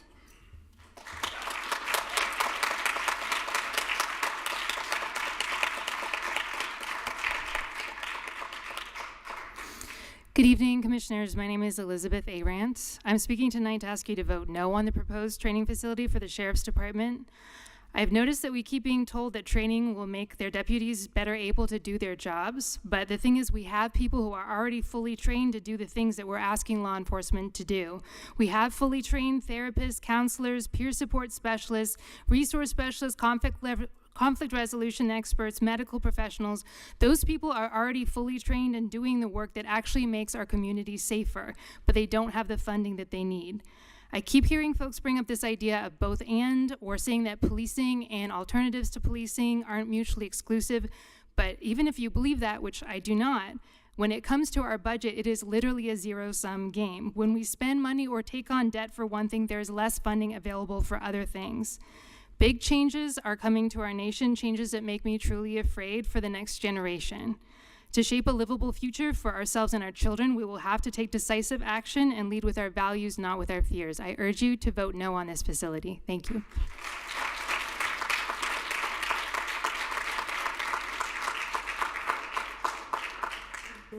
The next 5 speakers are Brenda Pollard, Jackson Balling, Leslie St. Dre, Libby Johnson.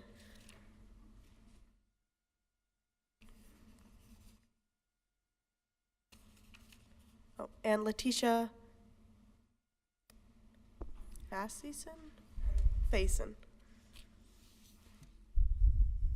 Madam Chair, Commissioners, I'm Brenda Pollard. I've just gotten out of the hospital. This is important to me to tell you as citizens. I can barely stand here, but you need to hear something. This needs to be voted on. This has been going on for years. The can has been kicked down the road too long. Come on now. This is Durham County, y'all. We're better than this. We need to look at our emotions and our souls. I'm a chaplain. I'm empathetic with the heart program. I've seen your good works personally. We have property. Yeah, we have property. We try to put tax dollars back in our community. We had a homeless woman. She came to our property. She was stripping her clothes off. She was smoking her cigarette. She was going to burn our building down. But look, y'all, the heart program showed up, and I was right there with them. They offered her a warm bed and a hot meal, and she said, I'm not leaving. I own this place. The police had to come. they had a choice. She went with the HART program. I support you, and so does this sheriff. This is an item that needs to be approved. The HART program is an operations line item, y'all. We got different animals here. Y'all are a line item. This is a capital improvement, and let's vote for this, and let's make Durham one of the best counties in the state. Thank you, Brenda. Thank you. Thank you, Brenda.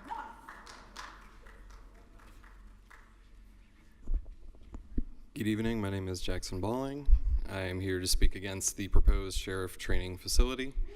Also, really just want to call out the fact that no one here is saying that this money is going to directly go to HART. Just want to make that clear. I feel like a lot of people seem to miss that message, that we are standing against the sheriff's facility and giving the suggestion that, hey, HART works, why don't we invest in that? Anyway, back to the pre-written comment. Let's call the project what it is. Contrary to what some folks have said, this is not money to simply fix outdated buildings and build bathrooms for sheriffs who are in need of our pity. It is an unchecked multi-million-dollar playground with unstable costs and no environmental impact report. As taxpayers, we have no itemized list of what specialized equipment will be purchased, how it will be stored or used at this facility. There are no accessible projections for annual maintenance or operational costs that we will cover as taxpayers for years to come, nor are there any plainly stated plans for what's going to be happening with any existing facilities.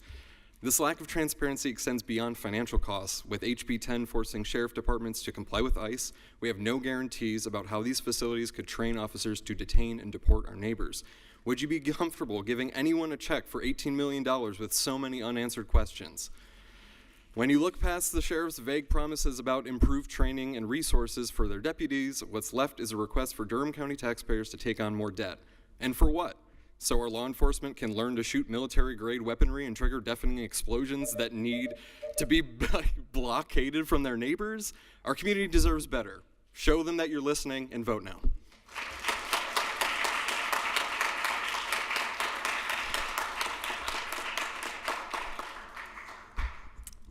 Dear Commissioners, I am Leslie St. Dre, a Durham parent and longtime housing justice organizer, here to remind you that we do not consent to 1 more cent of our money being diverted from addressing our community's direct emergency needs.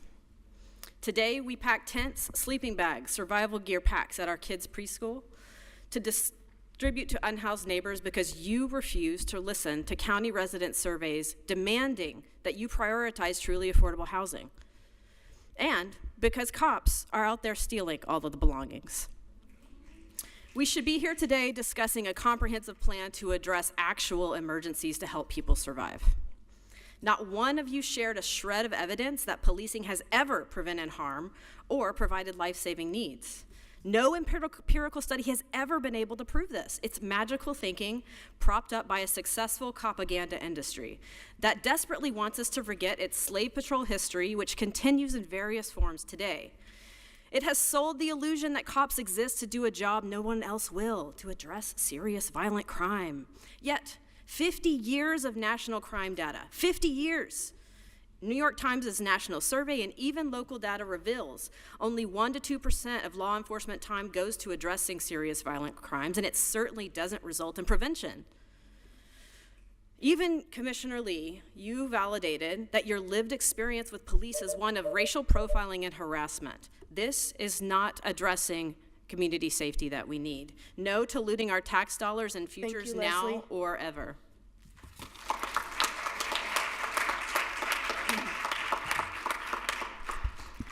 I'm Libby Johnson, a Durhamite, also a grandmother, mother, raging granny, a member of Voices for Justice in Palestine, and immigrant advocate.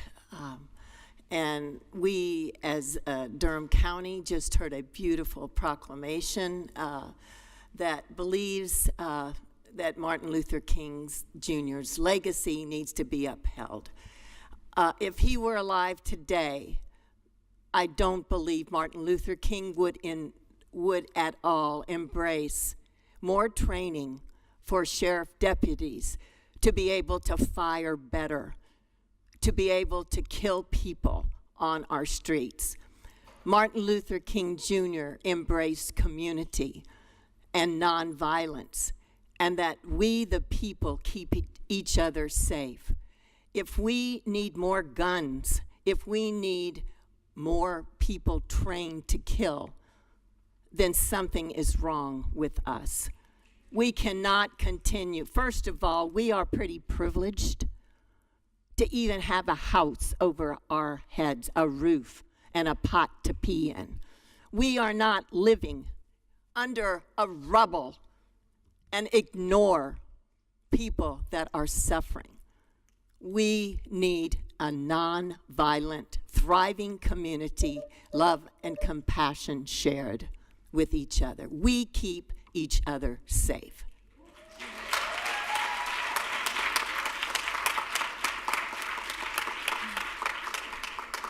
Letitia, before you go, I'm going to call up the next one. Duncan, no last name. Parker, no last name. Cecilia Polanco, and Nick Oviedo Torres. Thank you. You may begin. Thank y'all for having me. I was here at the last session. Every time I come up here or to one of the city meetings, I leave crying. One thing I heard today was everybody talking about environment. I am a grieving mom who lost their child due to products of their environment. And I want to say that I feel like investing $16 million in something that is not going to improve our youth environment while we sitting here standing talking, one of them might be getting killed at this moment.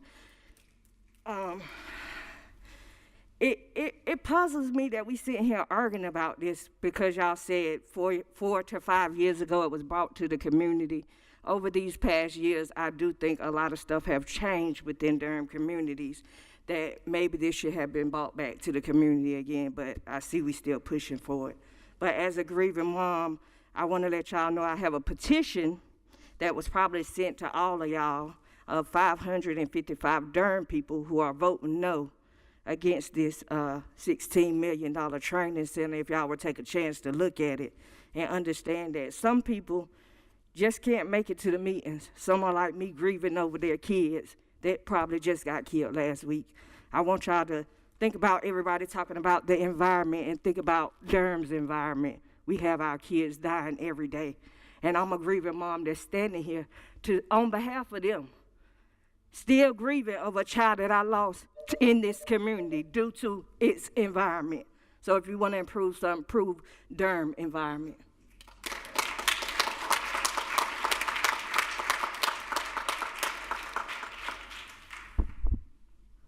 Hello, I'm Duncan Rodriguez. I forgot to write my last name down.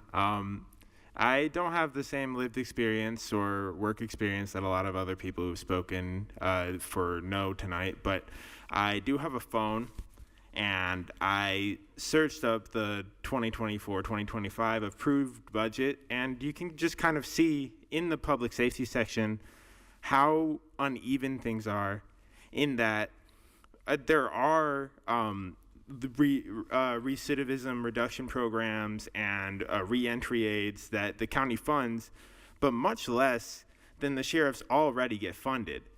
There's a youth home in Durham, which gets funded much less, and it's supposedly supposed to be a place where kids who are in troubled situations can be brought to, I guess, readjust to a better world. But how is that receiving less than this project would receive and expected to produce better people? Like, I don't understand how we can not invest in actually taking care of people and call that public safety. And yeah, that's also I was looking, and you guys don't even fund like fire departments, like that's up to fire districts, and you used to fund the Lebanon District Fire Department, but you stopped because it was deemed too expensive, which was $350,000 a year. So.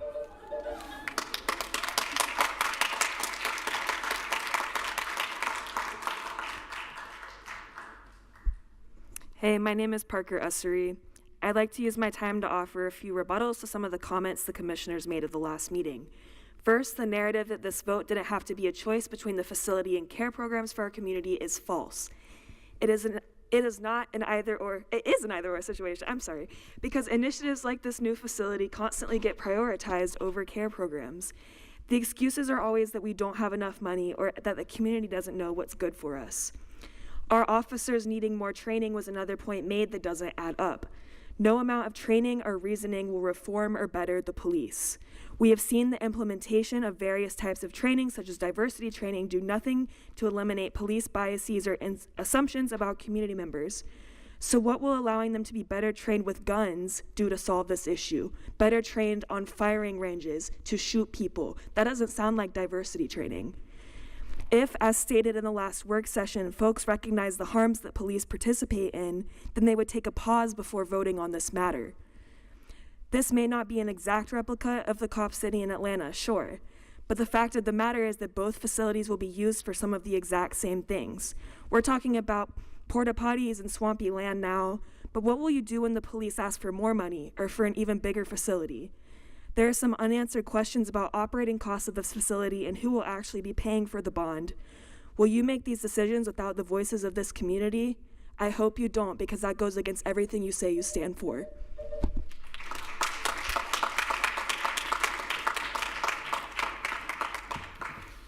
Hi, my name is Nick Oviedo Torres, and I'm a Durham resident and the son of a Salvadoran immigrant. When I first moved to North Carolina, I was road tripping at night to eastern North Carolina with one of my best friends from around here, who is the son of Mexican immigrants. And we got a little ahead of some white friends who we were meeting at our destination, so we decided to wait for them in a well-lit, empty parking lot along a busy road. After about 15 minutes, a police car pulled up and started peppering us with questions, clearly assuming ill intent. And before I knew it, I was basically accused of drinking and driving and asked to step out of the car while the officer reached for his gun and had backup immediately on the way. Unfortunately, my friend and I, we left this situation physically okay, but I can't say the same emotionally. And I'm sharing this story with you because I have yet to see any actions or concrete commitments from the sheriff's office that suggest that these types of harassments will not be perpetuated or magnified after this upgraded training facility is funded, especially in light of HB 10. And I'm asking that you commit to making sure that residents like myself do not feel less safe. Residents like the 555 people who signed this petition that I have for you all do not feel less safe, and our undocumented neighbors do not feel less safe. So please vote no. And who can I give these physical copies to along with the email copies? Okay, awesome. Thank you.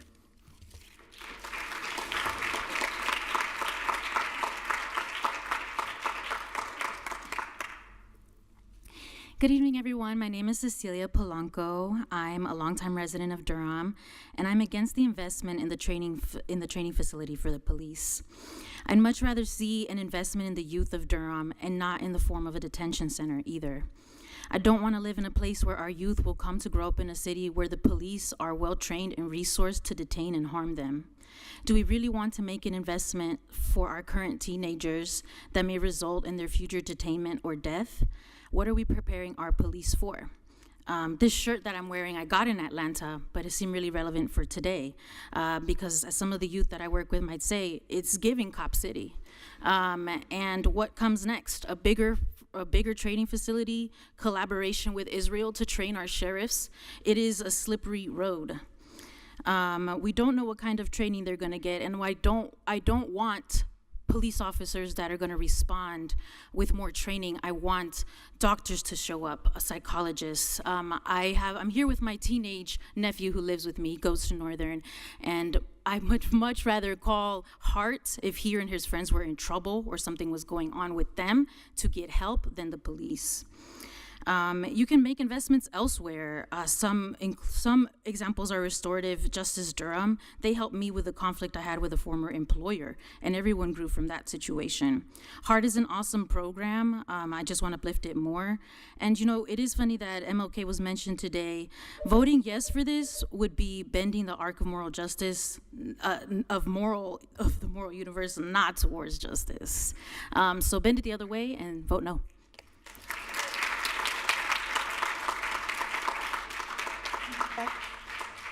That concludes the public comment period. I'm going to bring it back to the board to see if there's any comments. I'll start with this side. Commissioner Burton. Yes, thank you, Chair Alam. And I had, first of all, I want to thank Mr. Mike Sistrom for sending us the email about concerns about the jail and sending us the Community Safety Wellness Task Force report. I read it earlier, and just reminding us about, you know, the things that are going on with the jail. One of the things, and you can tell me if I'm out of order. I'm trying to find my notes. Let's see here, where did I put my notes? But it was 5 items that was recommended by the task force. One was about people at the jail being the use of solitary confinement, improving transparency and community oversight, improving communication and information and visitation, family members being able to see their loved ones face to face, expanding the Justice Service Department, jail programs, and improving language services for non-English speaking incarcerated individuals. Like I said, I don't want to, you know, be out of line, but is there any way we can direct County Manager Hager to work with the sheriff around these issues? Because as I'm hearing from public comment, our residents want more accountability with the jail and, of course, other things. And we want to make sure we're listening to our residents. I read all my emails, and so I just want to lift that up.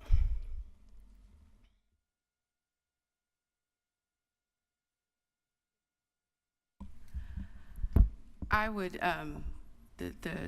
like to say that I would want to give the board additional information clarifying what we've invested in those areas since the study was initially done. We've had an infusion of dollars from the infrastructure dollars from the American Rescue Plan Act, as well as other resources. Just receiving the information, I need to go back and coordinate with staff to clarify what investments have been made, not only those that may have flowed through the sheriff's office, but also in other areas in the county, because I think some of it is also county-wide, how we're making those investments. We always work with the sheriff on various issues, and we'll definitely continue to do that. Thank you. Can we set a goal, because we have the Hearts conversation coming back to our work session in March, to have it joint at that work session? Well, let me, you know, with that particular request, I had some time to know the scope of what the issue was, and I can come back in April, at least to give some additional guidance, if not before. Yeah. Thank you. Vice Chair Lee. A lot was said, and I want to clarify a couple things. I do believe that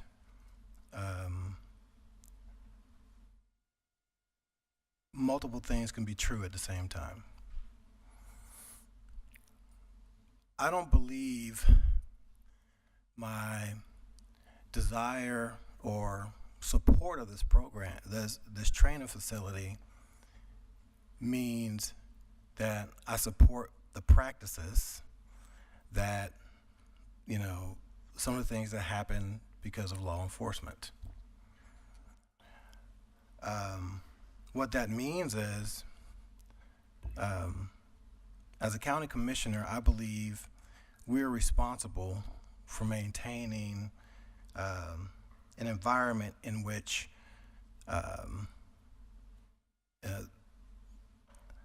the funding request and the departments come to us, they report, we ask them for specific information, and we fund them. We fund them much like the schools. The schools come to us with an ask, we fund them. We can't tell them what curriculum to choose. What we can do is say, what are your outcomes? Are your outcomes what you expect over a period of time, say yearly? And if it is not, we can adjust how we fund the schools based on that. If you're unhappy with the schools and you don't believe that the governing body there is not doing what we need to do for the schools, there's an election every 2 years. Part of the board is replenished. So this next election, I think next year is 3 seats. 2 years later is 4 seats. They're elected officials. The sheriff is an elected official. If you don't like what the sheriff is doing, his evaluation happens every 4 years. Thank you. Every 4 years. I think our job here is to provide the resources that he explains that he needs in order to do the job he was elected to do and the deputies were hired to do. Now I want to address a comment about Harriet Tubman and slavery. We can have a difference of opinion, okay?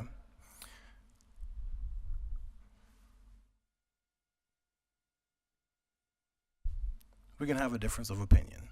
And me and Poet, we actually, we talked on a Zoom call, and we're gonna talk later. But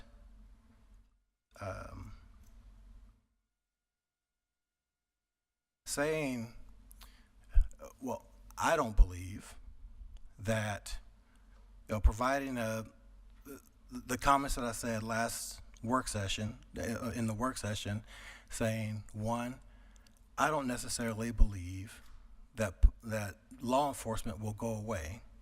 I just don't think that would happen. We can talk about that, but that doesn't mean I support what they do. Okay? Please, we have to maintain quorum, Okay. please. That doesn't mean that I support what they do. What it means is, excuse me, what it means is, as a leader, I have to do what I can to manage both sides of the equation. And that is, statutorily fund what the sheriff is requesting, but also push and make sure that there's care on the other side. Now, we talk about heart. We talk about some of the programs that we could fund. And if we do nothing, nothing is going to happen. I believe moving forward with the heart program as discussed in the work session with a co-response is a step forward. That means heart is expanding. Heart is moving forward. And now you have a heart professional responding with a sheriff's deputy that is better than nothing. I personally believe it's better than nothing. So I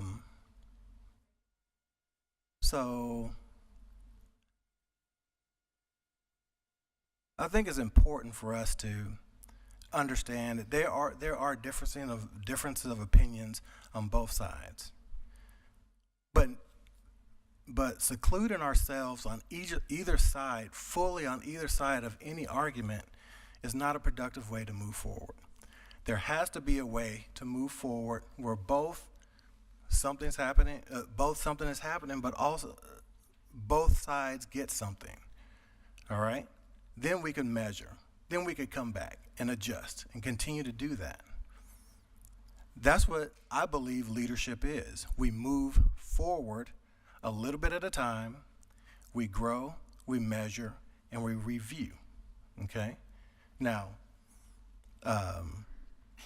if we want to see what underfunding or the absence of resources for law enforcement happens, look at Austin, Texas. Austin, Texas is short 500 positions in their police department, and their crime, violent crime, has gone up dramatically. So what I say is, we can all work together to make something happen, or we can continue to stay in our corners and nothing happen at all.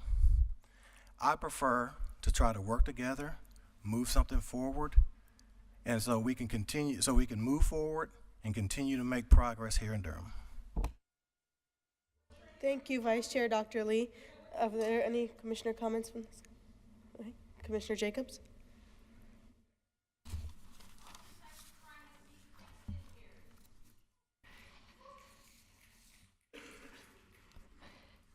I am not able to vote tonight in support of the $16 million in limited obligation bond funding for the new sheriff training facility.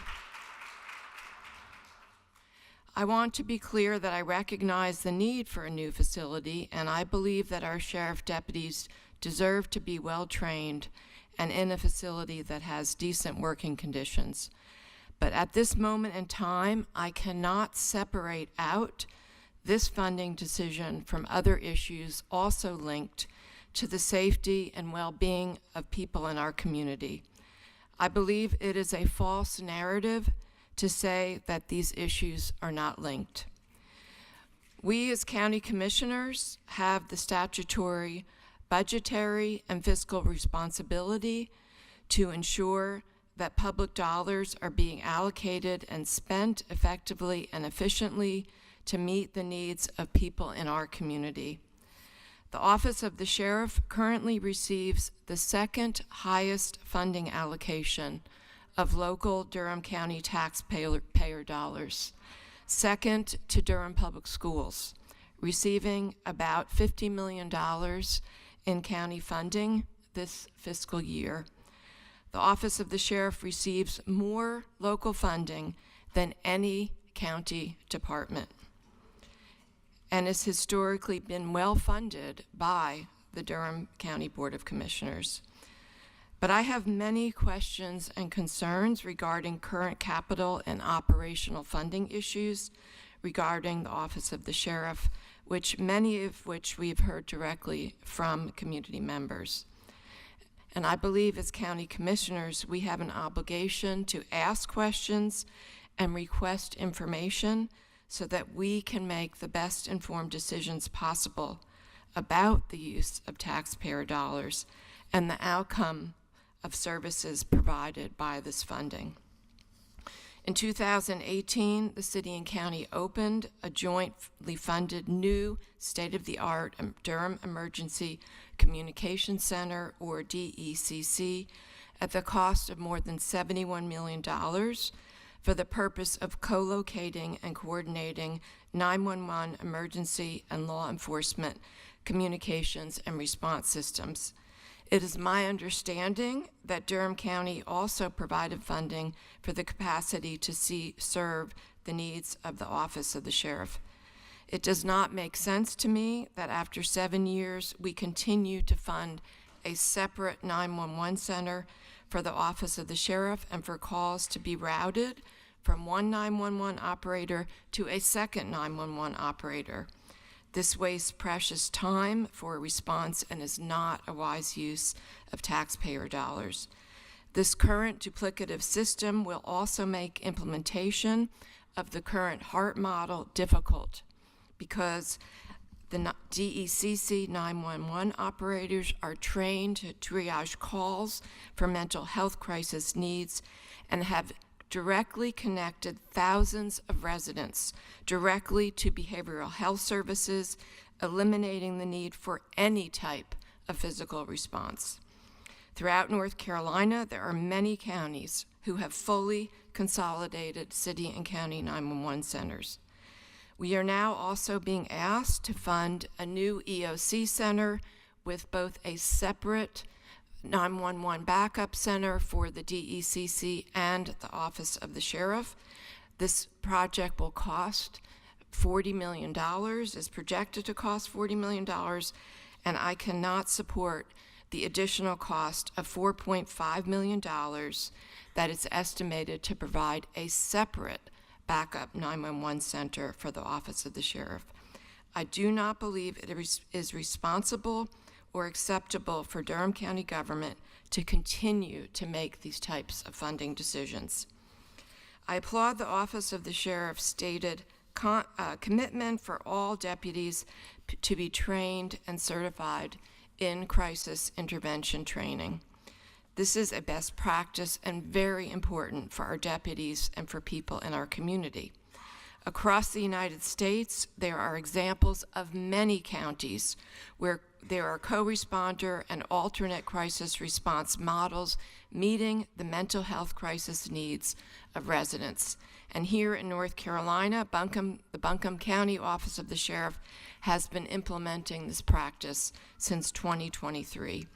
Here in Durham, we are fortunate to have the data from the HART program that is following evidence-based practices to take care of residents experiencing a mental health crisis, potentially saving city and county dollars by connecting residents to existing mental health services, freeing up law enforcement to focus on violent crime response, and is helping to reduce the interaction between law enforcement and residents, which we know can lead to increased negative interactions with our criminal justice system, especially amongst people of color.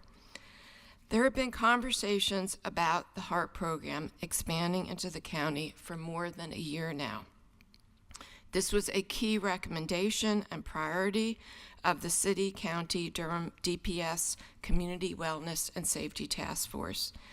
We've heard the sheriff say that he supports expansion of the HART program, and we heard this public commitment stated at our January 6th work session. The time for action is now. We cannot continue to pay just lip service to implementing best practices to serve our community and which will provide more efficient use of public funding. Furthermore, implementation of the HART expansion should be a seamless process with a consolidated 911 center. And the co-responder response team should only involve additional cost of a mental health professional to accompany CIT-trained deputies who would be responding normally. We have also heard concerns by community members and members of the Community Wellness and Safety Task Force about other areas that impact public safety. Concerns that domestic violence protection orders may now take 6 weeks to be executed by the Office of the Sheriff. Concerns that limited staffing in the detention center may be impacting the amount of time detainees spend in their cells, virtual visitation with family members, work leave, and maintenance, and access to resource programs that Durham County has previously funded. Operations and maintenance of the detention center is a significant cost center for Durham County government. How much are we currently spending on personnel, medical and behavioral health care, maintenance and repairs? How are we tracking these costs as well as data about our jail population?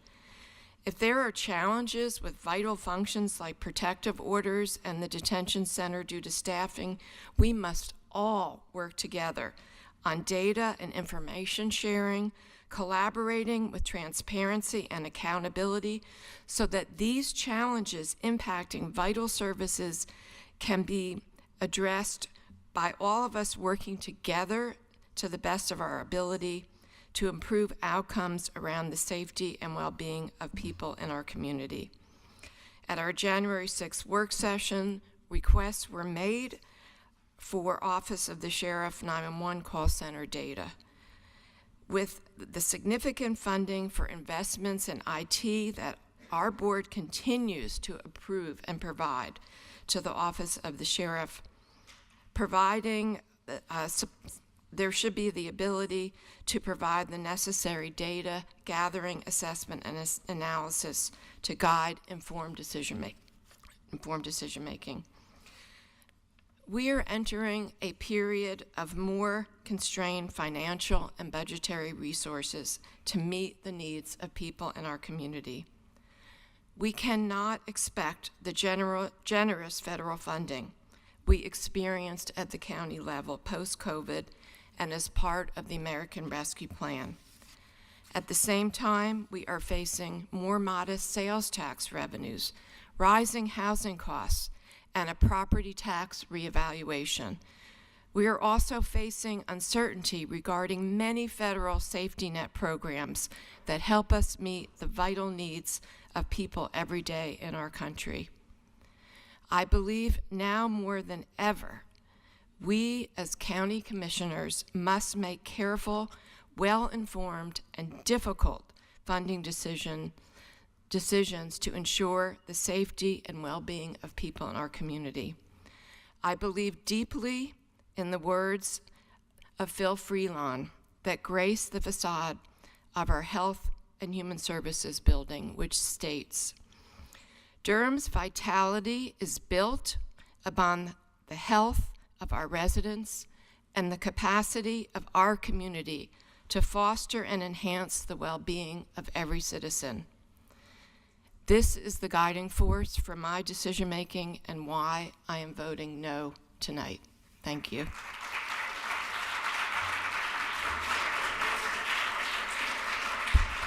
Thank you, Commissioner Jacobs. Commissioner Valentine? So let me first say that I hear you. I hear the community loud and clear with respect to their concerns. But I view this project as a capital improvement project, one that deals with building a facility for law enforcement where training is required, where training is a requirement of the job that they have. And so this is a state-mandated function in order to even have the job. Now, this particular subject matter has been before the public for 6 years. Let me say that again, for 6 years. And I'm sensitive as a black man to the history of law enforcement in this country and also here in Durham. And I love Durham. My wife and I moved to Durham because we fell in love with Durham, and Durham is my home. I'm also sensitive to the black and brown children in our community that are losing their life every day to gun violence. And I had an opportunity to only hear from one person in this room tonight about that violence that goes on. And that violence is not at the hands of law enforcement. It's at the hands of our neighbors. And so someone said that they desire a future. I desire that same future. But also see, and I'll reinforce what I said the last time that was before you, that I think law enforcement has a proper role and function in our community. I'm also sensitive to the HEART program. I'm 100% in line with the expansion of HEART. When I was seeking this seat, I talked extensively to members of the community about not only the expansion of HEART at the county, but also to potentially look at HEART in the school systems with respect to the families in our communities and providing them with the support that they need. Affordable housing, reunification with our children in the Child Protective Service arena. I hear you loud and clear. The mental health needs of our community, I hear you loud and clear. But tonight, this vote is about a capital improvement project for training for law enforcement. And governing is about balancing the interests of the entire community. And for that reason, this evening, I'm going to be supporting this project.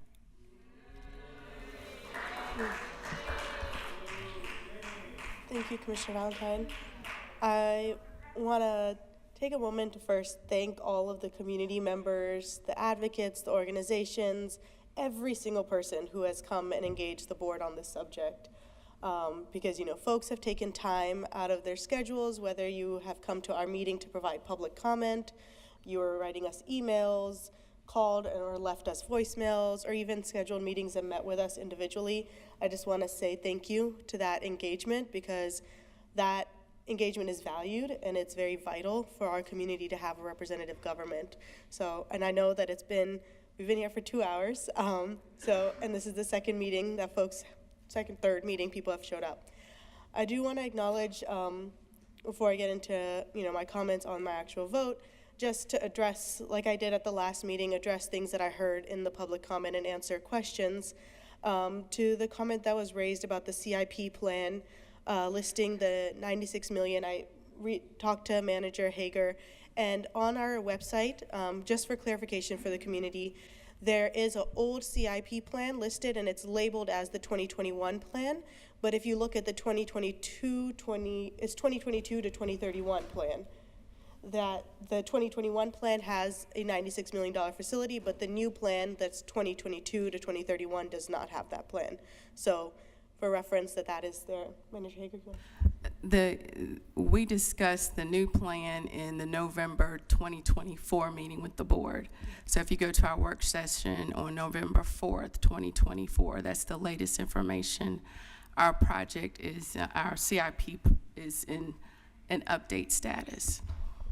Thank you, Manager Hager. And then additional things that I heard, I think the conversation about the LOB funding, just for clarification about how LOB funding works, and I've talked to residents about this, it is a limited obligation bond. It is essentially a loan that the county takes out to fund a specific project, and when we go to the bond agency, we're requesting that loan for a specific project. So it's not necessarily that we could take that money for a specific project and then move it to another, just for that clarification. And then also, I completely agree, and I believe you won't find anyone on this board who says that DPS shouldn't receive more funding and needs more support. I would like to just note that our board last year increased funding to DPS by $27 million.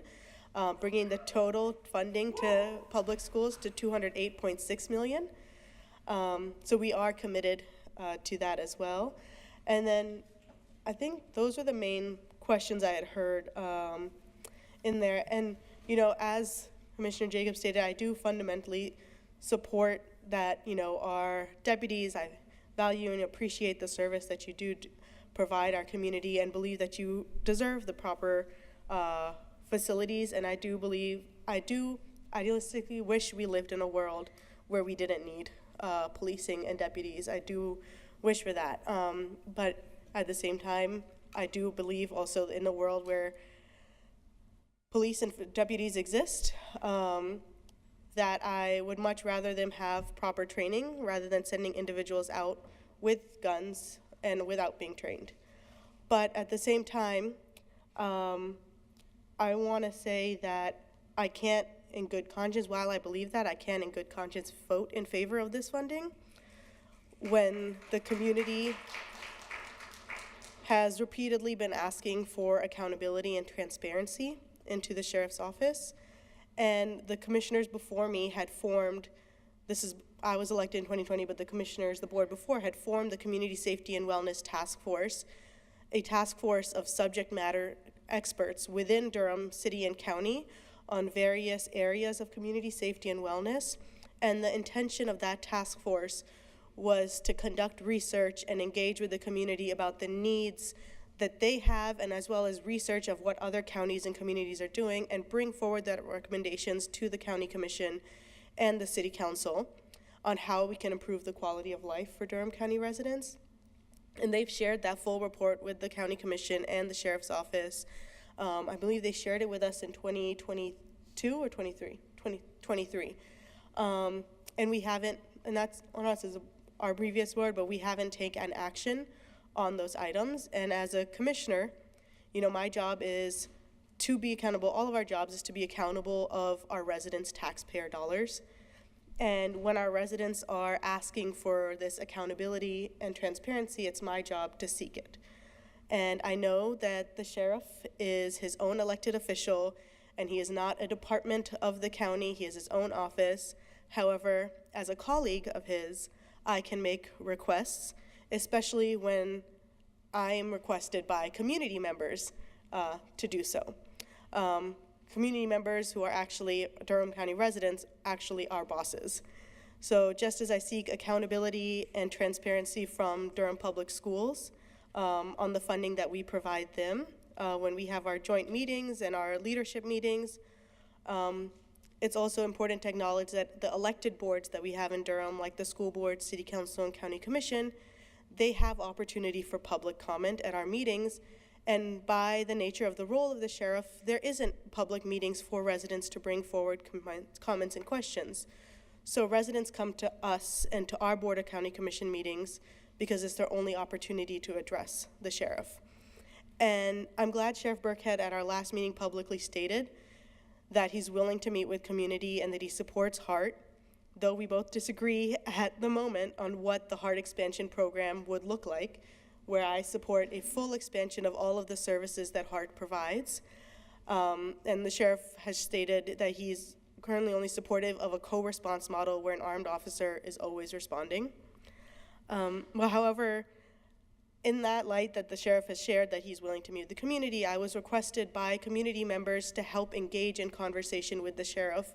And over the past several weeks, I've attempted to do so, but reaching out on behalf of the Community Safety Wellness Task Force members to the sheriff in his office. And this wasn't just a meeting that, you know, I was requesting on my own, but specifically requested by the community. And over the past several weeks, I've sent several follow-ups with a doodle poll, options for meeting, and neither myself nor the task members have received a response for scheduling a meeting. And, you know, as again, I'm grateful for the sheriff saying that he supports a HART expansion and for more community conversation.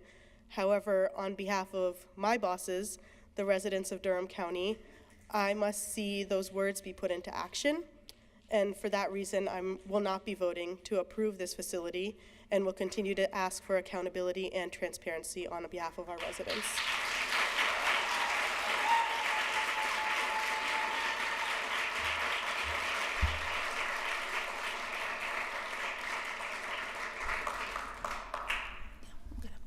Thank you, Chair Alum. My first vote, and this is a very hard vote.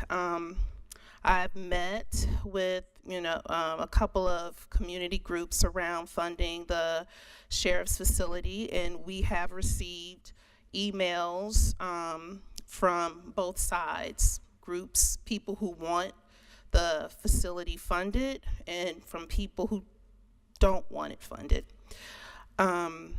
One thing that I am glad is that the sheriff and some of his staff are here to hear from the residents, to hear the residents say they want more collaborative meetings, they want more accountability. I think you need to hear that because they're asking for it. They are wanting to know how people are being treated in the jail. They want to know how the deputies are being trained and detention officers are being trained. So I think that's very important that we listen to our residents and we figure out a way to meet that need.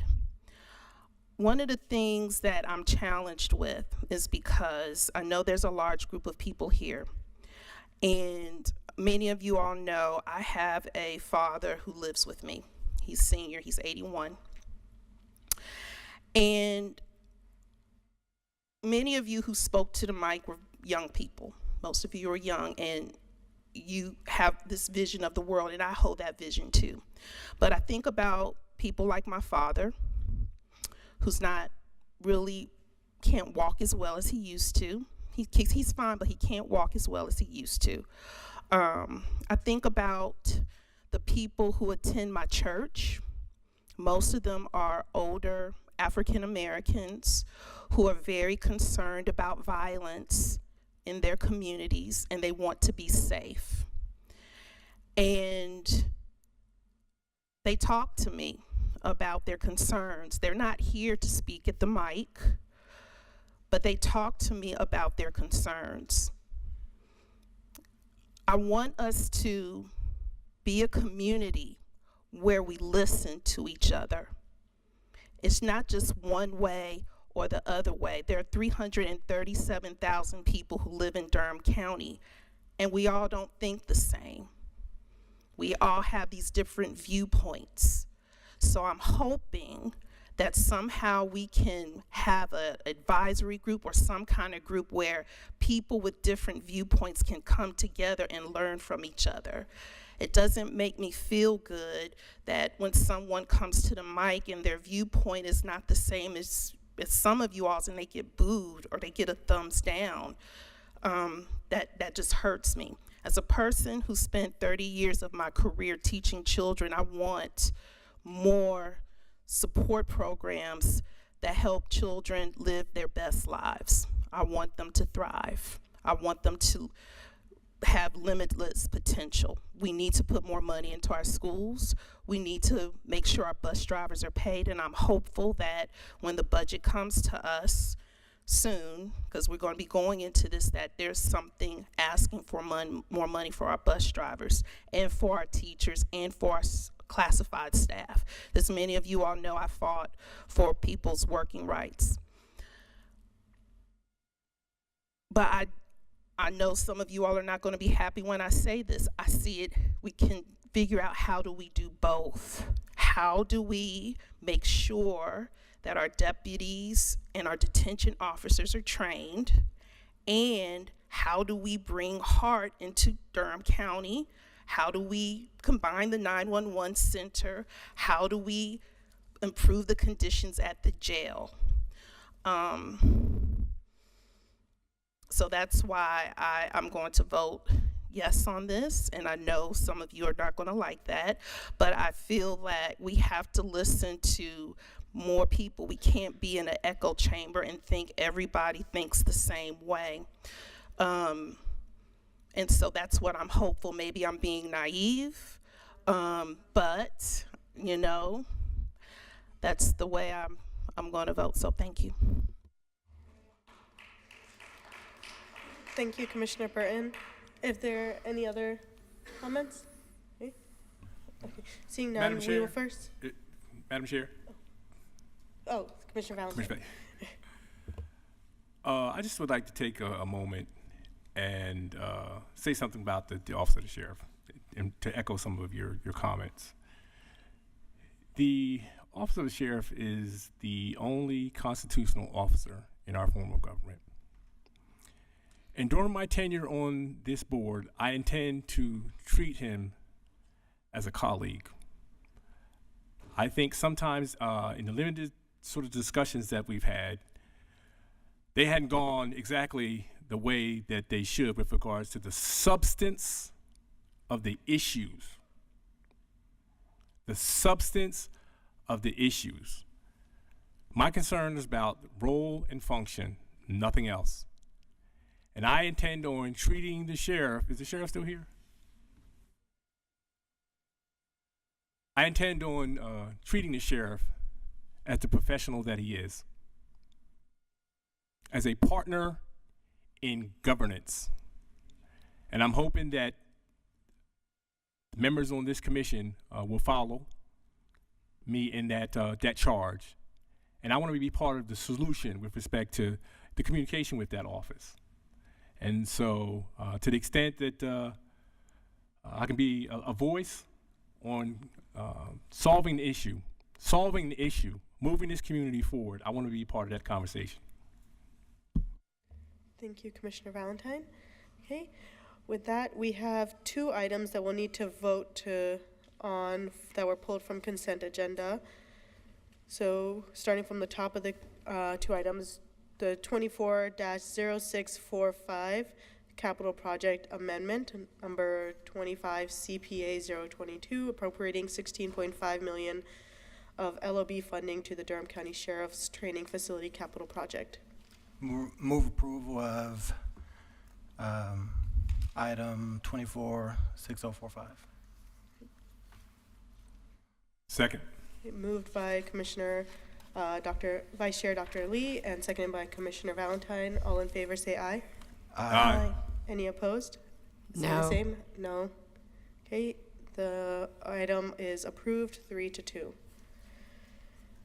The next item that was pulled was 24-0789. Authorize the county manager to execute a contract with the team for the pre-construction services for the new Durham County EOC. I move approval of 24-0789. Second. Okay, moved by Vice Chair Dr. Lee, seconded by Commissioner Valentine. All in favor say aye. Aye. Any opposed?